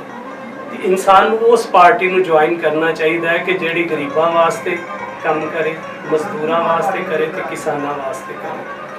ਤੇ ਮੈਂ ਦੂਸਰੀ ਤੁਹਾਡੀ ਗੱਲ ਕਿ ਤੁਸੀਂ ਬੜੇ ਲੋਕੀ ਫਲਾਈ ਕੰਮ ਕੀਤੇ ਤੇ ਜਦੋਂ ਮੈਂ ਵੇਖਿਆ ਕਿ ਇਹ ਫਲਾਈ ਕੰਮਾਂ 'ਚ ਜਿਹੜੀ ਸਭ ਤੋਂ ਅੱਗੇ ਬਿਹਤਰ ਪਾਰਟੀ ਜਾ ਰਹੀ ਹੈ ਉਹ ਪੀਪਲ ਪਾਰਟੀ ਹੈ, ਜਿਹੜੀ ਕਿ ਅਗਰ ਤੁਸੀਂ ਸਿੰਧ ਦੀ ਆਵਾਮ ਦੀ ਹਾਲਤ ਜ਼ਾਰ ਦੇਖਦੇ ਅੱਜ ਤੋਂ ਤੁਸੀਂ 15 ਸਾਲ ਪਹਿਲਾਂ, ਪਾਕਿਸਤਾਨ ਪੀਪਲਸ ਪਾਰਟੀ ਜਦੋਂ ਸਿੰਧ ਵਿੱਚ ਨਹੀਂ ਸੀ, ਉਸ ਤੋਂ ਪਹਿਲਾਂ ਤੇ ਜਦੋਂ ਦੀ ਆਈ ਹੈ ਉਸ ਤੋਂ ਬਾਅਦ ਦੇ ਹੋਣ ਦੇ ਤੁਸੀਂ ਕੰਪੈਰੀਜ਼ਨ ਕਰੋ, ਉੱਥੇ ਤੁਹਾਨੂੰ ਉਹਨਾਂ ਇਲਾਕਿਆਂ ਵਿੱਚ ਵੀ ਹਸਪਤਾਲ ਮਿਲਣਗੇ ਜਿੱਥੇ ਆਮ ਬੰਦਾ ਜਾਂਦਾ ਨਹੀਂ ਸੀ ਹੁੰਦਾ। ਉੱਥੇ ਯੂਨੀਵਰਸਿਟੀਆਂ, ਕਾਲਜਸ ਮਿਲਣਗੇ ਕਿ ਜਿੱਥੇ ਬੱਚੇ ਕੋਈ ਸੋਚ ਵੀ ਨਹੀਂ ਸਕਦਾ ਕਿ ਇੱਥੇ ਬੱਚਿਆਂ ਨੂੰ ਕੋਈ ਪੜ੍ਹਾਏਗਾ ਵੀ। ਉੱਥੇ ਤੁਹਾਨੂੰ ਪੀਣ ਵਾਲੇ ਪਾਣੀ ਦੇ ਜਿਹੜੇ ਨੇ ਉਹ ਰਿਸੋਰਸਿਸ ਪਹੁੰਚਾ ਦਿੱਤੇ ਗਏ ਨੇ ਕਿ ਜਿੱਥੇ ਕੋਈ ਬੰਦਾ ਤਸੱਵਰ ਵੀ ਨਹੀਂ ਸੀ ਕਰ ਸਕਦਾ। ਤੇ ਇਹ ਜਦੋਂ ਇਹ ਸਾਰੀਆਂ ਇਹ ਫਲਾਈ ਕੰਮ ਨੇ, ਬੇਸਿਕਲੀ ਗਵਰਨਮੈਂਟ ਲੈਵਲ ਦੇ ਕੰਮ ਨੇ, ਲੇਕਿਨ ਫਲਾਈ ਕੰਮ ਨੇ। ਇਹ ਜਦੋਂ ਸਾਰੇ ਵੇਖੇ ਤੇ ਫਿਰ ਪੀਪਲ ਪਾਰਟੀ ਤੋਂ ਅੱਛੀ ਪਾਰਟੀ ਕੋਈ ਨਹੀਂ। ਪੰਜਾਬ ਦੇ ਵਿੱਚ ਤੇ ਪਾਕਿਸਤਾਨ ਪੀਪਲਸ ਪਾਰਟੀ ਜਿਹੜੀ ਹੈ ਉਹਦੀ ਕਿੰਨੀਆਂ ਸੀਟਾਂ ਨੇ ਇਸ ਵਕਤ? ਪੀਪੀ ਦੀਆਂ ਕਿੰਨੀਆਂ ਨੇ, ਰਹਿਣੇ ਦੀਆਂ ਕਿੰਨੀਆਂ? ਸਾਡੀਆਂ 7 ਜਿਹੜੀਆਂ ਨੇ ਉਹ ਇਸ ਟਾਈਮ ਐਨਏ ਦੀਆਂ ਨੇ, ਠੀਕ ਹੈ, ਤੇ 10 ਜਿਹੜੀਆਂ ਨੇ ਸਾਡੀਆਂ ਪੀਪੀ ਦੀਆਂ। ਮਤਲਬ ਬਹੁਤ ਘੱਟ ਨੇ ਨਾ, ਬਹੁਤ। ਇਹ ਹਾਲਾਂਕਿ ਇੱਕ ਵਕਤ ਸੀ ਕਿ ਪਾਕਿਸਤਾਨ ਪੀਪਲਸ ਪਾਰਟੀ ਲੋਕ ਆਉਂਦੇ ਸਨ ਕਿ ਪਾਕਿਸਤਾਨ ਦੀ ਸਭ ਤੋਂ ਵੱਡੀ ਸਿਆਸੀ ਪਾਰਟੀ ਹੈ। ਔਰ ਪੰਜਾਬ ਦੇ ਵਿੱਚ ਜਿਹੜੀ ਸੂਰਤ ਹਾਲ ਹੈ ਇਸ ਵਕਤ, ਉਦੋਂ ਵੇਖੀ ਕਿ ਸਾਨੂੰ ਤੁਹਾਡੇ ਗਵਰਨਰ ਸਾਹਿਬ ਨਾਲ ਪਿਛਲੇ ਦਿਨਾਂ 'ਚ ਮੈਂ ਵੇਖ ਰਿਹਾ ਤਸਵੀਰਾਂ, ਤੁਹਾਡੀ ਉਹਨਾਂ ਨਾਲ ਮੁਲਾਕਾਤ ਹੋਈ, ਤੁਹਾਡਾ ਉਹਨਾਂ ਨਾਲ, ਫਿਰ ਸਦਰ ਪਾਕਿਸਤਾਨ ਆਸਫ ਅਲੀ ਜ਼ਰਦਾਰੀ ਸਾਹਿਬ ਨਾਲ। ਮੈਂ ਆਪਣੀ ਰਾਏ ਦੇਣ ਦਾ ਹੱਕ ਰੱਖਣਾ ਨਾ। ਮੇਰੇ ਖਿਆਲ ਦੇ ਵਿੱਚ ਜੋ ਕੁਝ ਬੀਬੀ ਬੇਨਜ਼ੀਰ ਭੁੱਟੋ ਦੇ ਦੌਰ ਦੇ ਵਿੱਚ ਪਾਕਿਸਤਾਨ ਪੀਪਲਸ ਪਾਰਟੀ ਨੂੰ ਅਰੂਜ ਸੀ, ਉਹ ਹੁਣ ਨਹੀਂ ਹੈ। ਹੁਣ ਉਹ ਰਹਿ ਗਈ ਸਿਰਫ ਸਿੰਧ ਦੀ ਹੱਦ ਤੱਕ। ਪੰਜਾਬ ਦੇ ਵਿੱਚ ਤੇ ਨਾ ਹੋਣ ਦੇ ਬਰਾਬਰ ਹੋ ਗਿਆ। ਚਲੋ ਇਹਦਾ ਜਵਾਬ ਮੈਂ ਤੁਹਾਨੂੰ ਇਸ ਤਰ੍ਹਾਂ ਦੇਣਾ ਵਾ ਕਿ ਤੁਸੀਂ ਸਿਰਫ ਪੰਜਾਬ ਨੂੰ ਵੇਖਦੇ ਹੋ। ਮੈਨੂੰ ਇਹ ਦੱਸੋ ਕਿ ਸਿੰਧ ਦੇ ਵਿੱਚ ਕਿਹਦੀ ਗਵਰਨਮੈਂਟ ਹੈ? ਪੀਪਲਸ ਪਾਰਟੀ। ਬਲੋਚਿਸਤਾਨ 'ਚ ਕਿਹਦੀ ਗਵਰਨਮੈਂਟ ਹੈ? ਪੀਪਲਸ ਪਾਰਟੀ। ਕਿੰਨੇ ਸੂਬੇ? 2 ਹੋ ਗਏ। ਉਸ ਤੋਂ ਬਾਅਦ ਆਜ਼ਾਦ ਕਸ਼ਮੀਰ 'ਚ ਕਿਹਦੀ ਗਵਰਨਮੈਂਟ ਹੈ? People party. ਤੁਸੀਂ ਕਿਸ ਤਰ੍ਹਾਂ ਕਹਿ ਰਹੇ ਹੋ ਕਿ ਮਹਦੂਦ ਹੋ ਗਈ ਇੱਕ ਸਿੰਧ ਦੇ ਵਿੱਚ ਪਾਰਟੀ? ਪਾਕਿਸਤਾਨ ਦਾ ਆਬਾਦੀ ਵੱਲ ਨਾਲ ਸਭ ਤੋਂ ਵੱਡਾ ਜਿਹੜਾ ਸੂਬਾ ਹੈ ਉਹ ਪੰਜਾਬ ਹੈ, ਔਰ ਅਹਿਮ ਤਰੀਨ ਸੂਬਾ ਹੈ। ਦੇਖੋ ਜਿੱਥੋਂ ਦਾ ਜ਼ਿਆਦਾ ਅੱਜ ਤੱਕ ਸਭ ਤੋਂ ਜ਼ਿਆਦਾ ਵਜ਼ੀਰ ਆਜ਼ਮ ਪੰਜਾਬ ਦੇ ਹੋਏ ਨੇ। ਮੌਜੂਦਾ ਵੀ ਤੁਹਾਡਾ ਵਜ਼ੀਰ ਆਜ਼ਮ ਜਿਹੜਾ ਉਹ ਪੰਜਾਬ ਦਾ ਹੈ। ਦੇਖੋ ਇਹ ਆਸਫ ਅਲੀ ਜ਼ਰਦਾਰੀ ਸਾਹਿਬ ਜਿਹੜੇ ਸਾਡੇ ਪ੍ਰੈਜ਼ੀਡੈਂਟ ਨੇ ਨਾ, ਉਹ ਇੱਕ ਗੱਲ ਕਰਦੇ ਨੇ, ਉਹਨਾਂ ਨੂੰ ਕੁਐਸਚਨ ਕੀਤਾ ਜਾਂਦਾ ਨਾ ਕਿ ਤੁਸੀਂ ਕਿਉਂ ਜੇਲਾਂ ਕੱਟੀਆਂ ਤੇ ਤੁਸੀਂ ਕਿਉਂ ਇੰਨੀ ਦੇਰ ਜਿਹੜਾ ਇਹ ਉਹ ਜ਼ੇਰੇ ਅਤਾਬ ਰਹੇ, ਤੇ ਉਹ ਕੋਈ ਇੱਕ ਉਹਦਾ ਜਵਾਬ ਦਿੰਦੇ ਨੇ ਕਿ ਮੇਰਾ ਡੋਮੀਸਾਈਲ ਪੰਜਾਬ ਦਾ ਨਹੀਂ ਹੈ। ਠੀਕ ਹੈ, ਤੇ ਉਹ ਕਹਿੰਦੇ ਨੇ ਮੇਰਾ ਡੋਮੀਸਾਈਲ ਪੰਜਾਬ ਦਾ ਹੁੰਦਾ ਨਾ ਤੇ ਫਿਰ ਕੋਈ ਹੋਰ ਮੇਰੇ ਤੋਂ ਇਲਾਵਾ ਪੀਪਲ ਪਾਰਟੀ ਤੋਂ ਇਲਾਵਾ ਕੋਈ ਗਵਰਨਮੈਂਟ ਹੀ ਨਹੀਂ ਸੀ ਕਰ ਸਕਦਾ। ਤੇ ਗੱਲ ਇਹ ਵੇ ਕਿ ਠੀਕ ਹੈ ਪੰਜਾਬ ਨੂੰ ਵੀ ਲੈ ਕੇ ਚੱਲਣਾ ਹੈ, ਦੂਸਰਿਆਂ ਸੂਬਿਆਂ ਨੂੰ ਵੀ। ਇਹ ਜਿਹੜੀ ਤੁਸੀਂ ਗੱਲ ਕੀਤੀ ਹੈ, ਦੇਖੋ ਸਾਡੀ ਪਾਰਟੀ ਨੇ ਕੁਰਬਾਨੀਆਂ ਬੜੀਆਂ ਦਿੱਤੀਆਂ ਨੇ। ਜਵਾਨ ਆਪਣੇ ਅਸੀਂ ਵਜ਼ੀਰ ਆਜ਼ਮ ਆਪਣੇ ਜਿਹੜੇ ਨੇ 50 ਸਾਲ ਦੀ ਏਜ ਵਿੱਚ ਉਹਨਾਂ ਨੂੰ ਸ਼ਹੀਦ ਕਰਵਾਇਆ ਸੀ। ਅਸੀਂ ਮੁਹਤਰਮਾ ਨੂੰ ਜਿਹੜਾ ਹੈ ਜ਼ੁਲਫਕਾਰ ਅਲੀ ਭੁੱਟੋ ਸਾਹਿਬ ਜਿਹੜੇ ਨੇ ਉਹ ਵੀ 50s ਦੇ ਵਿੱਚ ਉਹਨਾਂ ਨੂੰ ਫਾਂਸੀ ਤੇ ਲਟਕਾ ਦਿੱਤਾ ਗਿਆ। ਔਰ ਕਿਆ ਉਹ ਮਸਲ ਕੇ ਲੀਡਰ ਸਨ। ਅੱਜ ਅਗਰ ਅਸੀਂ ਸੁੱਖ ਦਾ ਸਾਹ ਲੈ ਰਹੇ ਹਾਂ, ਇਹ ਤਾਂ ਸਾਰੀ ਦੁਨੀਆ ਪੁਰਾਣੇ ਲੋਕ ਜਾਣਦੇ ਨੇ, ਬਲਕਿ ਮੰਨਦੇ ਨੇ ਕਿ ਜ਼ੁਲਫਕਾਰ ਅਲੀ ਭੁੱਟੋ ਜਿਹਾ ਸਿਆਸਤਦਾਨ ਪਾਕਿਸਤਾਨ ਦੇ ਵਿੱਚ ਨਹੀਂ ਆਇਆ। ਤੇ ਰਹੀ ਗੱਲ ਕੁਰਬਾਨੀਆਂ ਦੀ, ਪੀਟੀਆਈ ਵਾਲੇ ਜਿਹੜੇ ਨੇ ਉਹ ਇਸ ਵਕਤ ਤੋਂ ਜ਼ਿਆਦਾ ਕੁਰਬਾਨੀਆਂ ਦਿੰਦੇ ਨੇ। ਮੈਂ ਜੀ ਅਬਦੁਲ ਕਾਦਰ ਸੇਵੀਆ ਸਾਹਿਬ, ਤੁਸੀਂ ਅੱਜ ਦਾ ਦਿਨ ਕਿਸ ਤਰ੍ਹਾਂ ਮਨਾਇਆ? ਈਦ ਤੋਂ ਬਾਅਦ ਤੁਸੀਂ ਤੁਹਾਡੀਆਂ ਮਸਰੂਫੀਆਤ ਕੀ ਸਨ? जी बहुत ही अच्छी मसरूफियात गई है। ईद भी बहुत अच्छी गुजरी है साडी। ਤੇ ਇਸ ਤੋਂ ਬਾਅਦ ਇਹ ਵੇ ਕਿ ਭਾਈ ਜਿਹੜਾ ਕਿਸਾਨਾਂ ਦਾ ਕੰਮ ਹੈ ਨਾ, ਲੇਕਿਨ ਇਹ ਵੇ ਕਿ ਇਹ ਜਿਹੜੇ ਨੇ ਲੋਕ ਕਦੀ ਵਿਹਲੇ ਤਾਂ ਨਹੀਂ ਹੋ ਸਕਦੇ ਆ, ਕਿਉਂਕਿ ਇਹ ਵੇਖੋ ਨਾ ਅੱਜ ਈਦ ਦਾ ਦਿਨ ਵੀ ਹੈ, ਲੇਕਿਨ ਇਹ ਵੇ ਕਿ ਮਾਲ ਦਾ ਵੀ ਕੰਮ ਜਿਹੜਾ ਹੈ ਇਹ ਵੀ ਇਹਦੇ ਵਿੱਚ ਕਿਸਾਨਾਂ ਦੇ ਵਿੱਚ ਹੀ ਆਉਂਦਾ ਹੈ। ਲੇਕਿਨ ਇਹ ਵੇ ਕਿ ਇਹਨੂੰ ਬਹੁਤ ਹੀ ਔਖਾ ਜਿਹੜਾ ਇਹਨੂੰ ਲਿਆ ਜਾਂਦਾ ਹੈ। ਲੇਕਿਨ ਹੁਣ ਸਾਡੀ ਗੌਰਮੈਂਟ ਦੇ ਅੱਗੇ ਅਪੀਲ ਹੈ ਕਿ ਸਾਡੀ ਗੌਰਮੈਂਟ ਅਗਰ ਜੇ ਚਾਹੇ ਕਿ ਪਾਕਿਸਤਾਨ ਦਾ ਹਾਲਾਤ ਜੇ ਅਗਰ ਅੱਛੇ ਕਰੇ ਨਾ, ਤੇ ਉਹਦੇ ਵਿੱਚ ਅਗਰ ਕਿਸਾਨਾਂ ਨੂੰ ਅੱਛਾ ਕਰੇਗੀ ਤੇ ਉਹਦੇ ਨਾਲ ਹੀ ਜਿਹੜੀ ਹੈ ਆਵਾਮ ਵੀ ਅੱਛੀ ਹੋਵੇਗੀ। ਅਗਰ ਕਿਸਾਨ ਅੱਛੇ ਨਹੀਂ ਨਾ ਤੇ ਉਹਦੇ ਨਾਲ ਆਵਾਮ ਦਾ ਜਿਹੜਾ ਨਾ ਉਹ ਬੇੜਾ ਗਰਕ ਹੀ ਹੋਵੇਗਾ। ਅਬਦੁਲ ਕਾਦਰ ਸੇਵੀਆ ਸਾਹਿਬ, ਜਦੋਂ ਦੀ ਪਾਕਿਸਤਾਨ ਮੁਸਲਿਮ ਲੀਗ ਨੂਨ ਦੀ ਹਕੂਮਤ ਆਈ ਹੈ, ਅਸੀਂ ਵੇਖਦੇ ਹਾਂ ਕਿ ਵਜ਼ੀਰ ਆਲਾ ਪੰਜਾਬ ਮਰੀਮ ਸਾਹਿਬਾ ਕੋਈ ਨਾ ਕੋਈ ਨਵੀਂ ਸਕੀਮ ਲੈ ਕੇ ਆ ਰਹੇ ਨੇ। ਕਦੀ ਸਟੂਡੈਂਟਸ ਦੇ ਹਵਾਲੇ ਨਾਲ, ਕਦੀ ਰੋਡ ਦੇ ਹਵਾਲੇ ਨਾਲ, ਕਦੀ ਮੈਟਰੋ ਚੱਲ ਰਹੀ ਹੈ ਗੁਜਰਾਂਵਾਲਾ ਦੇ ਵਿੱਚ, ਨਵਾਂ ਪ੍ਰੋਗਰਾਮ ਆਇਆ ਹੈ। ਇਸ ਤੋਂ ਇਲਾਵਾ ਕਿਸਾਨਾਂ ਵਾਸਤੇ, ਮਗਰ ਜੇ ਅਸੀਂ ਗੱਲ ਕਰੀਏ ਗੰਦਮ ਦੀ, ਕਿਸਾਨ ਪਿਛਲੇ ਸਾਲ ਵੀ ਮਰਿਆ। ਇਸ ਸਾਲ ਜੇ ਗੱਲ ਕਰੀਏ ਤਾਂ ਆਲੂਆਂ ਨੇ ਫੜ ਕੇ ਜਿਹੜਾ ਨਾ ਕਿਸਾਨ ਦਾ ਬੇੜਾ ਗਰਕ ਕਰ ਦਿੱਤਾ। ਦੇਖੋ ਨਾ ਭਾਈ, ਅੱਗੋਂ ਹੁਣ ਆਲੂ ਨੇ ਉਹਨਾਂ ਵੀ ਆਵਾਮ ਨੂੰ ਰੁਲਾ ਦਿੱਤਾ ਹੈ, ਮਟਰ ਹੈ ਤੇ ਉਹਨੇ ਵੀ ਰੁਲਾ ਹੀ ਦਿੱਤਾ। ਆਲੂਆਂ ਨੇ ਫੜ ਕੇ ਬੰਦੇ ਨੂੰ ਉੱਲੂ ਕਰ ਦਿੱਤਾ। ਹਾਂਜੀ, ਵੇਖੋ ਜੀ ਹੁਣ ਅੱਗੋਂ ਆ ਰਹੀ ਹੈ ਗੰਦਮ, ਤੇ ਲੇਕਿਨ ਉਮੀਦ ਕੋਈ ਨਹੀਂ ਕਿ ਸਾਨੂੰ ਕਿ ਜਿਹੜਾ ਕਿ ਗੰਦਮ ਦਾ ਰੇਟ ਜਿਹੜਾ ਨਾ ਸਾਨੂੰ ਸਹੀ ਮਿਲ ਜੇ। ਅਗਰ 3500 ਰੁਪਏ ਦਾ ਹੋਇਆ ਨਾ, ਦੇਖੋ ਨਾ ਉਹ 3500 ਦਾ ਹੋਇਆ, ਲੇਕਿਨ ਇਹ ਵੇ ਕਿ 2500 ਦੇ ਵਿੱਚ ਖਰੀਦਣਗੇ। ਆਰਤਲੀ ਵਗੈਰਾ ਜਿਹੜੇ ਨੇ ਇੰਨੇ 'ਚ ਖਰੀਦਣਗੇ, ਲੇਕਿਨ ਇਹ ਵੇ ਕਿ ਰੇਟ ਤੇ ਕੋਈ ਨਹੀਂ ਨਾ ਹੋਇਆ 2500। ਇਸ ਤੋਂ ਤੇ ਜ਼ਿਆਦਾ ਜਿਹੜਾ ਖਾਦਾਂ ਦਾ ਰੇਟ ਹੈ, ਉਸ ਤੋਂ ਬਾਅਦ ਇਹ ਕਿ ਦਵਾਈਆਂ ਜਿਹੜੀਆਂ ਨੇ ਉਹਨਾਂ ਦਾ ਬਹੁਤ ਉੱਚਾ ਜਿਹੜਾ ਰੇਟ ਹੈ, ਤੇ ਅਸੀਂ ਕਿਵੇਂ ਇਹ ਨਾਮ ਦਾ ਇਸਤੇਮਾਲ ਕਰ ਸਕਦੇ ਹਾਂ? ਜਨਾਬ ਚੌਧਰੀ ਜਮਸ਼ੇਦ ਆਰਫ ਸਾਹਿਬ ਸੀਵੀਆ ਸਾਹਿਬ ਫਰਮਾ ਰਹੇ ਸਨ, ਮੈਨੂੰ ਇਹ ਗੱਲ ਦੱਸੋ ਕਿ ਤੁਸੀਂ ਪਾਕਿਸਤਾਨ ਆਜ਼ਾਦ ਮੁਸਲਿਮ ਲੀਗ ਨੂਨ ਦੇ ਵਰਕਰ ਹੋ, ਉਹਨਾਂ ਦੇ ਹਾਜੀ ਮੁੰਤਸਰ ਸਾਹਿਬ ਦੇ ਤੁਸੀਂ ਅਜ਼ੀਜ਼ ਉਜ਼ਾਰ ਨੂਨ ਲੀਗ ਨਾਲ ਤੁਹਾਡੀਆਂ ਤਲੁਕਾਤ ਨੇ, ਮੁਹੱਬਤਾਂ ਨੇ, ਇਹ ਮੈਨੂੰ ਦੱਸੋ ਕਿ ਉਹ ਸਿਵਿਆ ਸਾਹਿਬ ਅਬਦੁਲ ਕਾਦਰ ਸਾਹਿਬ ਜਿਹੜੇ ਨੇ ਬੜੇ ਵਿਚਾਰੇ ਹਨ ਵੀ ਇਸ ਪਾਰਟੀ ਦੇ, ਤੇ ਫਿਰ ਵੀ ਆਉਂਦੇ ਨੇ ਜੀ ਸਾਨੂੰ ਉਮੀਦ ਹੈ ਕਿ ਇਹ 3500 ਰੁਪਏ ਦਾ ਐਲਾਨ ਹੋਇਆ ਕਣਕ ਦਾ, ਤੇ ਇਹ ਵਿਕਣੀ ਹੈ ਤਕਰੀਬਨ 2500 ਰੁਪਏ। ਕਿਆ ਸਾਡੀ ਜਿਹੜੀ ਵਜ਼ੀਰ ਆਲਾ ਸਾਹਿਬਾਂ ਨੇ ਇਹ ਹਰ ਕੰਮ ਦੇ ਵਿੱਚ ਧਿਆਨ ਕਰਦੀਆਂ ਨੇ, ਕਿਸਾਨਾਂ ਦੀ ਵਾਰੀ ਉਹ ਬਿਲਕੁਲ ਬੋਲਦੇ ਨਹੀਂ, ਕੀ ਵਜ੍ਹਾ ਹੈ? ਅੱਛਾ, ਮੈਂ ਤੁਹਾਨੂੰ ਨਾ ਗੰਦਮ ਦੇ ਪਿਛਲੇ ਸਾਲ ਦਾ ਚਲੋ ਮੈਂ ਤੁਹਾਨੂੰ ਦੱਸ ਦੇਣਾ। ਪਿਛਲੀ ਦਫਾ ਸਾਡੀ ਗਵਰਨਮੈਂਟ ਆਈ ਸੀ, ਗੰਦਮ ਦਾ ਪਹਿਲਾ ਸੀਜ਼ਨ ਸੀ, ਚੰਦ ਮਾਹ ਪਹਿਲਾਂ ਗਵਰਨਮੈਂਟ ਆਈ ਸਾਡੀ। ਉਸ ਤੋਂ ਪਹਿਲਾਂ ਨਿਗਰਾਨ ਗਵਰਨਮੈਂਟ ਨੇ ਰੂਸ ਤੋਂ ਬੜੀ ਗੰਦਮ ਖਰੀਦੀ, ਬੜਾ ਓਵਰ ਸਟਾਕ ਪਿਆ ਸੀ ਜਿਹੜੀ ਰੂਸ ਤੋਂ ਗੰਦਮ ਆਈ ਸੀ। ਕਾਕੜ ਸਾਹਿਬ ਨੇ ਉਹ ਬੜਾ ਇੱਕ ਮਾਫੀਆ ਸੀ ਵਿੱਚ, ਉਹ ਇਨਕੁਆਇਰੀਆਂ ਵੀ ਹੋਈਆਂ, ਉਹ ਸਾਰਿਆਂ ਨੂੰ ਪਤਾ ਹੈ। ਲੇਕਿਨ ਉਸ ਗੰਦਮ ਦੀ ਵਜ੍ਹਾ ਤੋਂ ਜਿਹੜਾ ਪਿਛਲਾ ਰੇਟ ਸੀ ਗਵਰਨਮੈਂਟ ਨੇ ਸੀ ਰੱਖ ਸਕਦੀ, ਮਤਲਬ ਗਵਰਨਮੈਂਟ ਨੇ ਰੇਟ ਹੀ ਨਹੀਂ ਸੀ ਦਿੱਤਾ, ਗਵਰਨਮੈਂਟ ਨੇ ਗੰਦਮ ਨਹੀਂ ਸੀ ਖਰੀਦੀ, ਕਿਉਂਕਿ ਗਵਰਨਮੈਂਟ ਕੋਲ ਗੰਦਮ ਆਪਣੀ ਸਟਾਕ ਤੋਂ ਜ਼ਿਆਦਾ ਮੌਜੂਦ ਸੀ। ਅਗਰ ਗੰਦਮ ਨਾ ਹੁੰਦੀ ਫਿਰ ਤਾਂ ਗਵਰਨਮੈਂਟ ਖਰੀਦਦੀ, ਗਵਰਨਮੈਂਟ ਗੰਦਮ ਨਾ ਖਰੀਦੀ, ਉਹ ਫਿਰ ਇਸ ਤੋਂ ਗੰਦਮ ਜਿਹੜੀ ਹੈ ਪਿਛਲੀ ਦਫਾ ਕਿਸਾਨ ਦੀ ਰੁਲੀ ਸੀ। ਮਾਫੀਆ ਮਰੀਮ ਨਵਾਜ਼ ਨੇ ਆਖਿਆ ਕਿ ਮਾਫੀਆ ਕਿਸਾਨ ਨੂੰ ਨਹੀਂ ਸੀ ਆਖਿਆ, ਜ਼ਾਤੀ ਮਾਫੀਆ ਤਾਂ ਹੁਣ ਵੀ ਮੌਜੂਦ ਹੈ। ਮਾਫੀਆ ਹੈ ਡੀਲਰ, ਆੜਤਲੀ ਸਿਸਟਮ ਜਿਹਨੂੰ ਆਉਂਦੇ ਨੇ। ਅਸਲ ਕਿਸਾਨ ਨੂੰ ਆੜਤ ਖਾ ਗਈ ਮੰਡੀਆਂ ਦੇ ਵਿੱਚ, ਉਹਦੇ ਕੋਲ ਇੰਨਾ ਸਰਵਾਈਵ ਨਹੀਂ ਹੁੰਦਾ ਕਿ ਕਿਸਾਨ ਇਕੱਲਾ ਸਰਵਾਈਵ ਕਰ ਸਕੇ। ਮਤਲਬ ਆੜਤੀ ਜਿਹੜਾ ਨਿਜ਼ਾਮ ਹੈ ਨਾ ਉਹ ਮੰਡੀ ਜਾ। ਮੈਂ ਵੀ ਇੱਕ ਜ਼ਿੰਮੇਦਾਰ ਹਾਂ ਤੇ ਮੈਂ ਗੰਦਮ ਲਾਈ ਹੈ, ਗੰਦਮ ਦੇ ਵਿੱਚ ਉਹਨੂੰ ਬਹੁਤ ਜ਼ਿਆਦਾ ਨੁਕਸਾਨ ਹੋਇਆ। ਮੈਂ ਦੱਸਣਾ ਕਿ ਮੈਂ 2200 ਰੁਪਏ ਮਣ ਜਿਹੜੀ ਕਣਕ ਆੜਤੀ ਨੇ ਮੇਰੇ ਕੋਲ ਲਈ ਹੈ। ਬਿਲਕੁਲ। ਤੇ ਫਿਰ ਜਦੋਂ ਮੇਰੇ ਕੋਲ ਗੰਦਮ ਖਤਮ ਹੋ ਗਈ, ਪਿਛਲੇ ਮਹੀਨੇ ਮੈਂ ਗੰਦਮ ਲੈ ਕੇ ਤੇ ਸਾਰੇ ਜਦੋਂ ਰੋਜ਼ੇ ਸਾਡੇ ਸ਼ੁਰੂ ਹੋਏ ਨੇ ਤੇ ਅਸੀਂ ਉਹ ਆਟਾ ਵਗੈਰਾ ਲੋਕਾਂ ਨੂੰ ਤਕਸੀਮ ਕਰਨਾ ਸੀ ਤੇ ਅਸੀਂ ਗੰਦਮ ਖਰੀਦਣੀ ਸੀ। ਜਦੋਂ ਗੰਦਮ ਖਰੀਦਣੀ ਸ਼ੁਰੂ ਹੋ ਗਿਆ ਤਾਂ ਸਾਨੂੰ 4500 4600 ਰੁਪਏ ਦੀ ਉਹੀ ਗੰਦਮ ਜਿਹੜੀ ਅਸੀਂ 2200 ਦੀ ਵੇਚੀ ਸੀ ਤੇ 45 4600 4700 ਰੁਪਏ ਦੀ ਸਾਨੂੰ ਖਰੀਦਣੀ ਪਈ ਹੈ। ਕਿਆ ਗਵਰਨਮੈਂਟ ਹਰ ਕੰਮ ਦੇ ਵਿੱਚ ਤੇ ਨਾਰਾ ਮਾਰਦੀਆਂ ਨੇ ਵਜ਼ੀਰ ਆਲਾ ਸਾਹਿਬਾ, ਉਹ ਇਸ ਗੱਲ ਨਾਲ ਕਿਉਂ ਨਹੀਂ ਖਿਆਲ ਉਹਨਾਂ ਦਾ? ਉਹ ਗੰਦਮ ਹੁਣ ਤਾਂ ਮਹਿੰਗੀ ਮਿਲੀ ਨਾ, 4500 ਗੰਦਮ ਸਾਰੀ ਸਟਾਕ ਹੋਈ ਸੀ। ਹੁਣ ਇਸ ਵਕਤ ਸਟਾਕ ਹੈ ਕਿ ਨਹੀਂ ਇਸ ਦਫਾ? ਬਿਲਕੁਲ ਨਹੀਂ। ਤਾਂ ਕਿ ਮੈਂ ਵੱਡੀ ਤੇ ਤੁਹਾਨੂੰ ਫਿਰ ਅਗਲਾ ਸਵਾਲ ਪੁੱਛਾਂਗਾ ਕਿ ਮੈਨੂੰ ਇਹ ਦੱਸੋ ਸਿਵਿਆ ਸਾਹਿਬ, ਇਸ ਟਾਈਮ ਬਿਲਕੁਲ ਜ਼ੀਰੋ ਹੈ। ਇਹਦਾ ਮਤਲਬ ਕਿ ਉਮੀਦ ਹੈ ਕਿ 3500 ਭਾਈ ਅਬਦੁਲ ਕਾਦਰ ਸਾਹਿਬ ਦੀ ਇਨਸ਼ਾਅੱਲਾ ਉਮੀਦ ਤੇ ਨਹੀਂ ਹੋ ਸਕਦੀ ਕਿ ਵੀ ਇਹ 3000 ਤੋਂ 2500 ਤੋਂ ਉੱਤੇ ਜਾਏ, ਲੇਕਿਨ ਦੇਖੋ ਅਗਰ 3000 ਤੱਕ ਗੰਦਮ ਜਾਏ, ਕਿਸਾਨ ਜਿਹੜਾ ਉਹ ਬਰਾਬਰਾਂ ਦੇ ਵਿੱਚ ਆਉਂਦਾ ਹੈ।